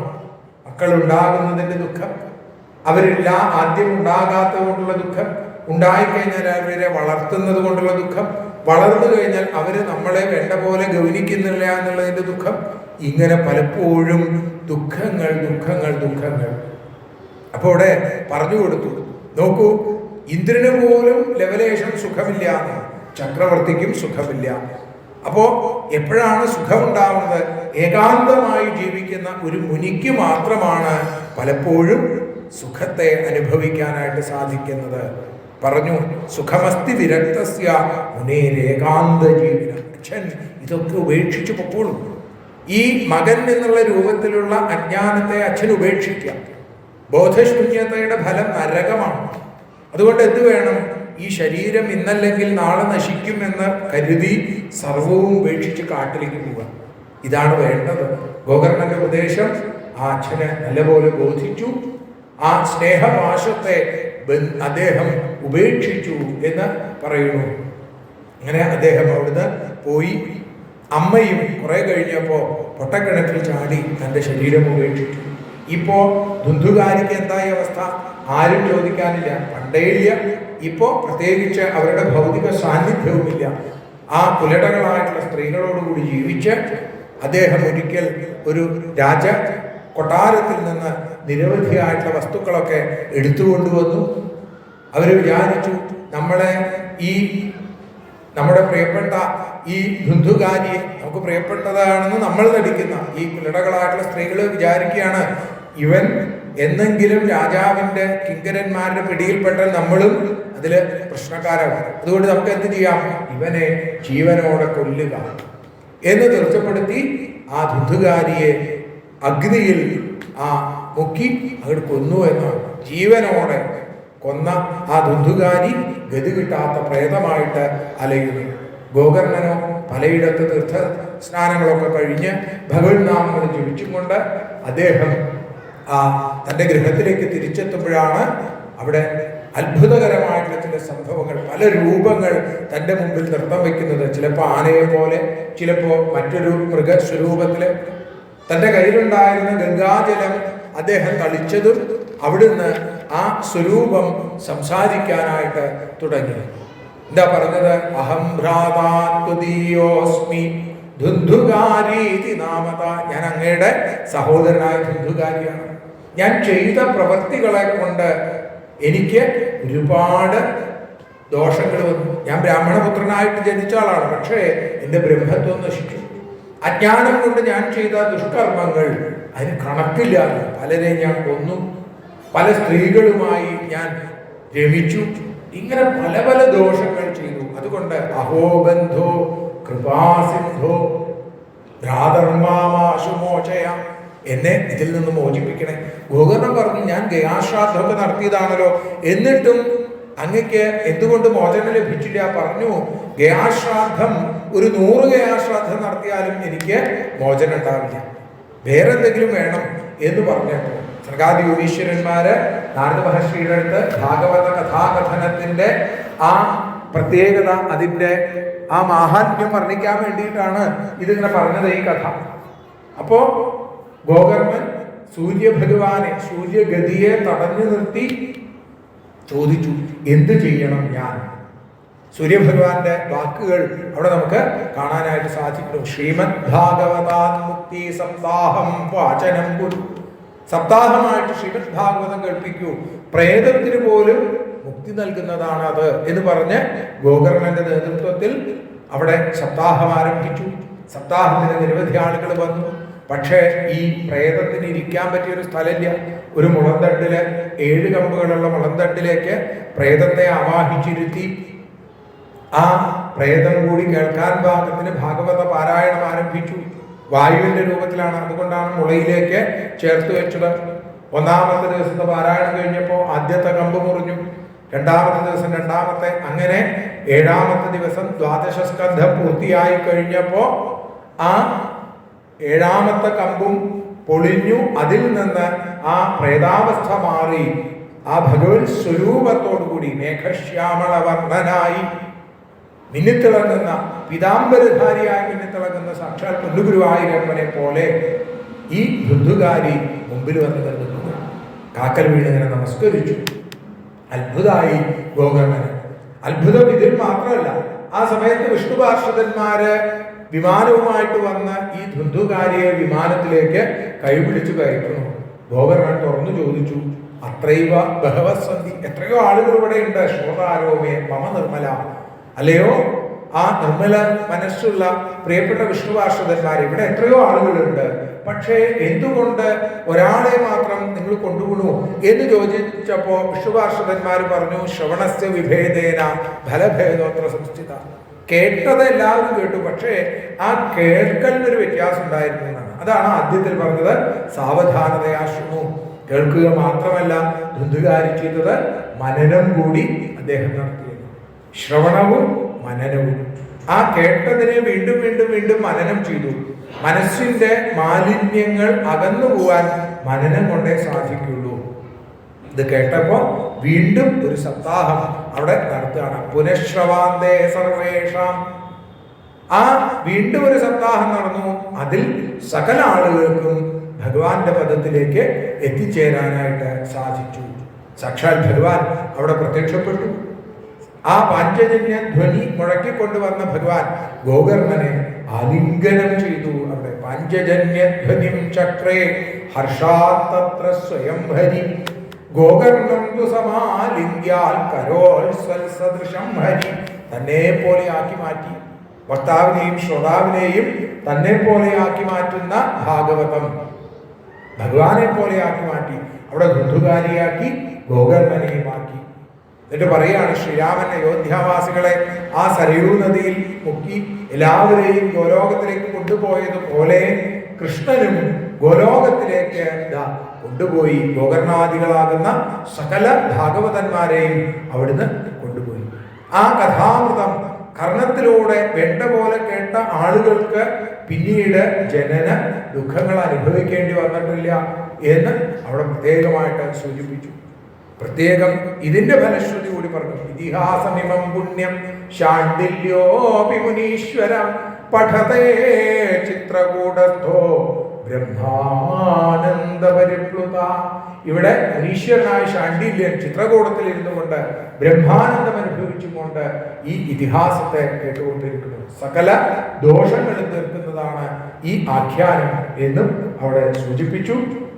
ഇനി സപ്താഹ ശ്രവണത്തിന്റെ വിധി പറയാം. ജ്യോത്സ്യനെ വിളിച്ച് പ്രത്യേകമായിട്ടുള്ള സമയം കണക്കാക്കി പറയുന്നു. പ്രത്യേകിച്ച് ഒരു ഗ്രാമമുഖ്യന്റെ മകളുടെ വിവാഹം എങ്ങനെ ആഘോഷപൂർവ്വം നടത്തും, അതേപോലെ വേണം ഇത് എന്ന് അവിടെ പ്രത്യേകം പറയുന്നു. സപ്താഹം നടത്തുന്ന കാര്യം എല്ലാവരെയും അറിയിക്കുക.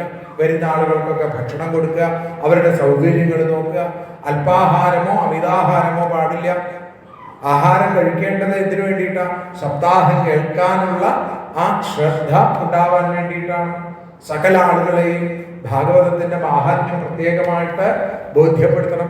വിരക്തന്മാര്, സന്യാസികൾ അവരൊക്കെ ഉണ്ടെങ്കിൽ അവരെ പ്രത്യേകമായിട്ട് കൊണ്ടുവരിക, അവരെ പ്രത്യേകമായിട്ട് ക്ഷണിക്കണം. കഥാമൃതത്തെ ആസ്വദിക്കാൻ വേണ്ടി നിങ്ങൾ എല്ലാവരും വരണം. ശ്രീമദ് ഭാഗവത പീയൂഷപാനായ രസലംബട, നിങ്ങളെല്ലാവരും വരണം. ഒക്കെ ഭംഗിയാക്കണമെന്നൊക്കെ നമ്മളതൊക്കെ ചെയ്യാറുണ്ട്. സ്ഥലമൊക്കെ കഴുകി വൃത്തിയാക്കുക, ചാണം മെഴുകി ശുദ്ധമാക്കുക, നിറയെ ഭഗവാന്റെ ആ പ്രതിമകളൊക്കെ വയ്ക്കുക, വിളക്കുകൾ കത്തിക്കുക. ഇതൊക്കെ തന്നെ ആ ഭഗവത് സ്വരൂപത്തെ ഹൃദയത്തിലേക്ക് കൊണ്ടുവരാനുള്ള വഴി എന്നുള്ള രീതിയിൽ. എന്നിട്ട് വക്താവിന് അഭിമുഖമായിട്ട് ശ്രോതാക്കൾ ഇരിക്കുക, ചില സ്ഥലങ്ങളിലൊക്കെ ചുറ്റും ഇരിക്കാം, അങ്ങനെയും ഇരിക്കാം.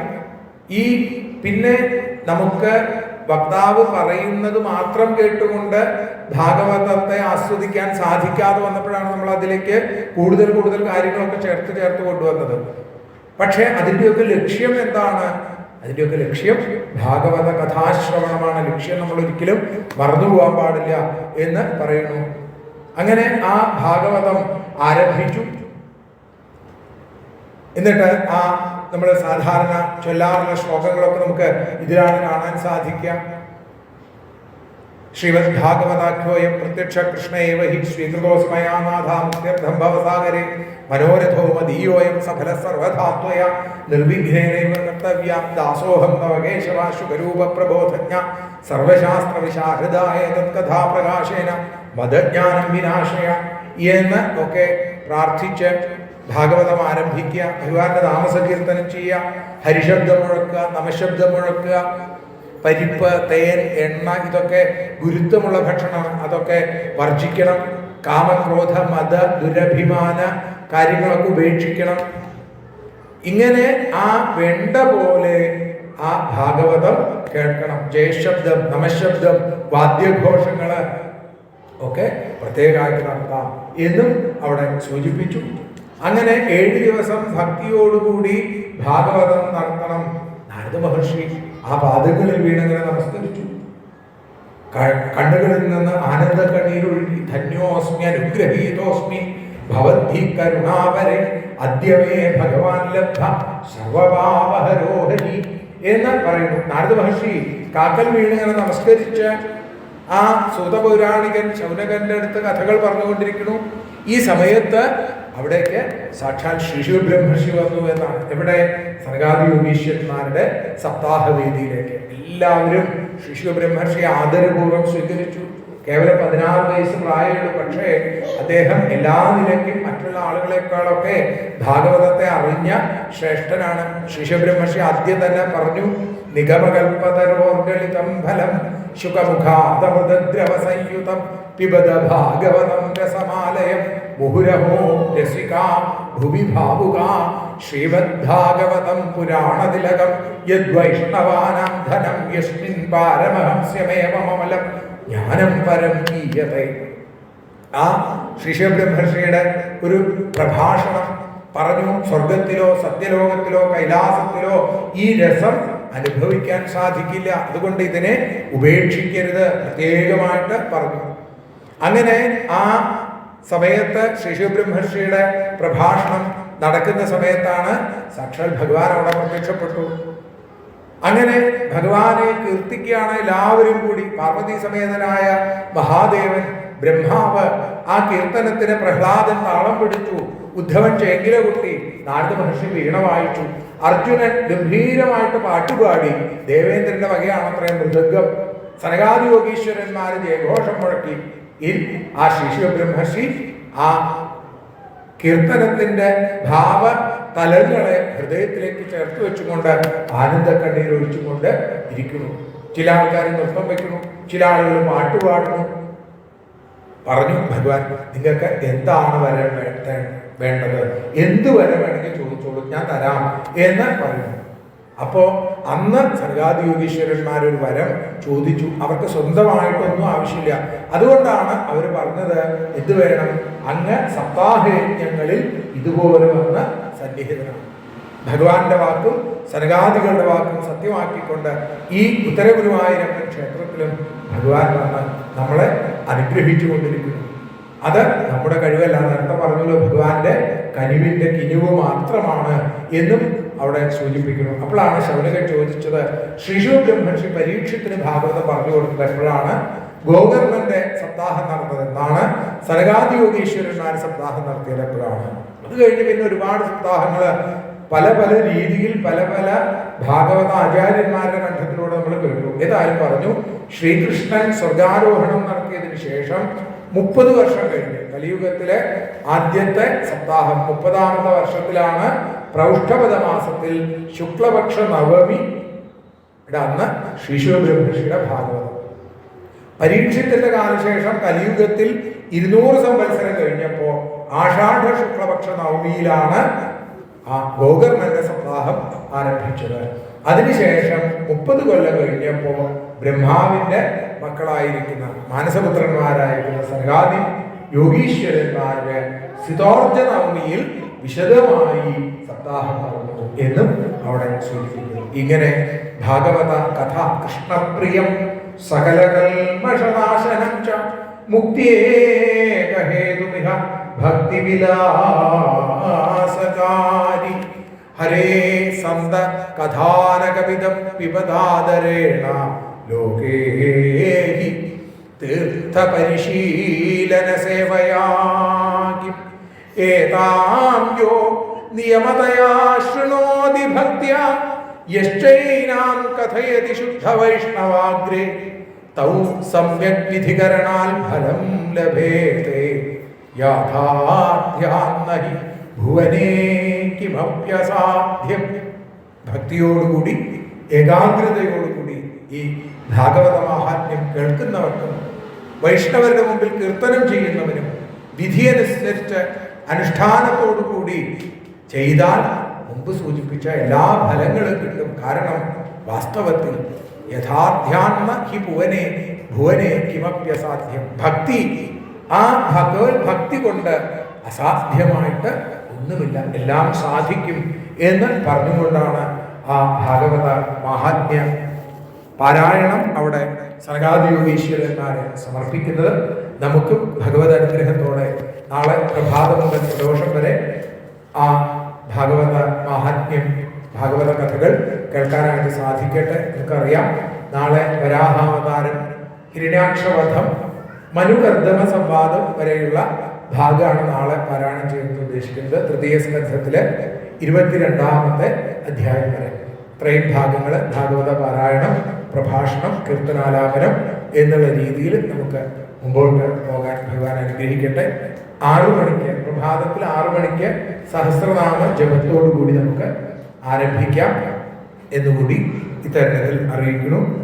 അതോടൊപ്പം ചില കാര്യങ്ങൾ എല്ലാവരെയും അറിയിക്കാൻ ആഗ്രഹിക്കുകയാണ്. ഈ സപ്താഹത്തിന്റെ വിജയത്തിനായിട്ട് സമർപ്പണങ്ങൾ, അത് പൂക്കളായോ അല്ലെങ്കിൽ വിവിധങ്ങളായിട്ടുള്ള നിവേദ്യങ്ങളായോ അല്ലെങ്കിൽ മറ്റ് തരത്തിലുള്ള സമർപ്പണങ്ങളായിട്ടൊക്കെ ചെയ്യാം. അതുപോലെ പുഷ്പാഞ്ജലി ഇവിടെ അതിനുള്ള ഏർപ്പാടുകൾ ചെയ്തിട്ടുണ്ട്. പുഷ്പാഞ്ജലി ചെയ്യാനായിട്ട് നേരത്തെ സൂചിപ്പിച്ചതുപോലെ എന്നോടൊപ്പം ഈ പൂജാകർമ്മങ്ങളിലും പാരായണത്തിലുമൊക്കെ ഗുരുവായൂരപ്പന്റെ മുൻമേൽശാന്തി കൂടിയായ ബ്രഹ്മശ്രീ കരിയത്ത് പരമേശ്വരൻ നമ്പൂതിരിയാണ് പങ്കെടുക്കുന്നത്. അദ്ദേഹം 2018 ഈ കാലഘട്ടത്തിൽ, ഈ ഒക്ടോബർ മുതൽ മാർച്ച് വരെയുള്ള കാലഘട്ടത്തിൽ ഗുരുവായൂരപ്പന്റെ മേൽശാന്തിയായിരുന്നു.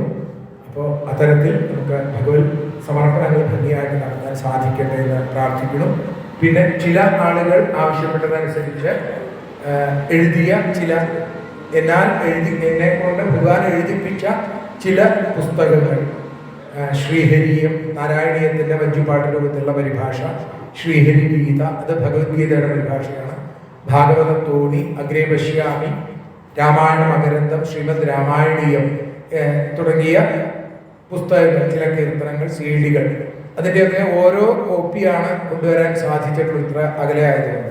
അപ്പം അത് അവിടെ പ്രദർശിപ്പിച്ചിട്ടുണ്ട്.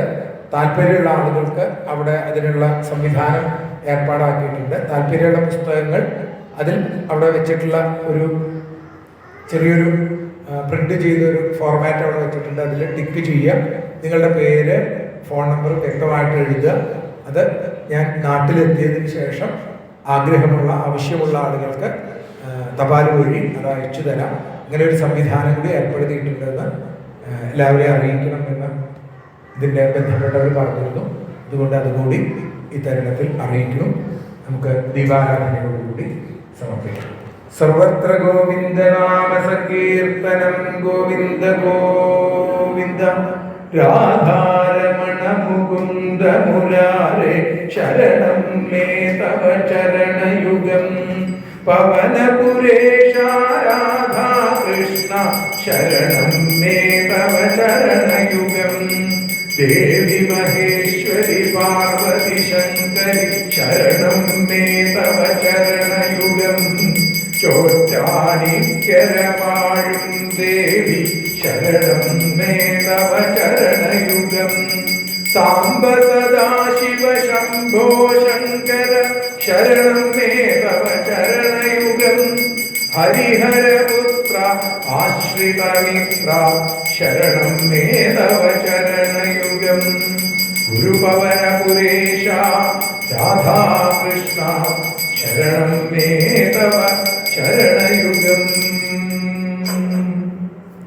യദക്ഷരപദഭ്രഷ്ടം മാത്രാഹീനം തു യദ്ഭവേൻ തത്സർവം ക്ഷമ്യതാം ദേവ നാരായണ നമോസ്തുതേ. വിസർഗബിന്ദുമാത്രാണി പദപാദാക്ഷരാണി ച ന്യൂനാനി ചാതിരിക്താനി ക്ഷമസ്വ പുരുഷോത്തമ. മന്ത്രഹീനം ക്രിയാഹീനം ഭക്തിഹീനം ജനാർദ്ദന യത്പൂജിതം മയാ ദേവ പരിപൂർണം തദസ്തു തേ. കായേന വാചാ മനസേന്ദ്രിയർവാ ബുദ്ധ്യാത്മനാ വാ പ്രകൃതേ സ്വഭാവാൽ കരോമി യദ്യൽ സകലം പരസ്മൈ നാരായണായേതി സമർപ്പയാമി. സ്വസ്തി പ്രജാഭ്യഃ പരിപാലയന്താം ന്യായേന മാർഗേണ മഹീം മഹീഷാ.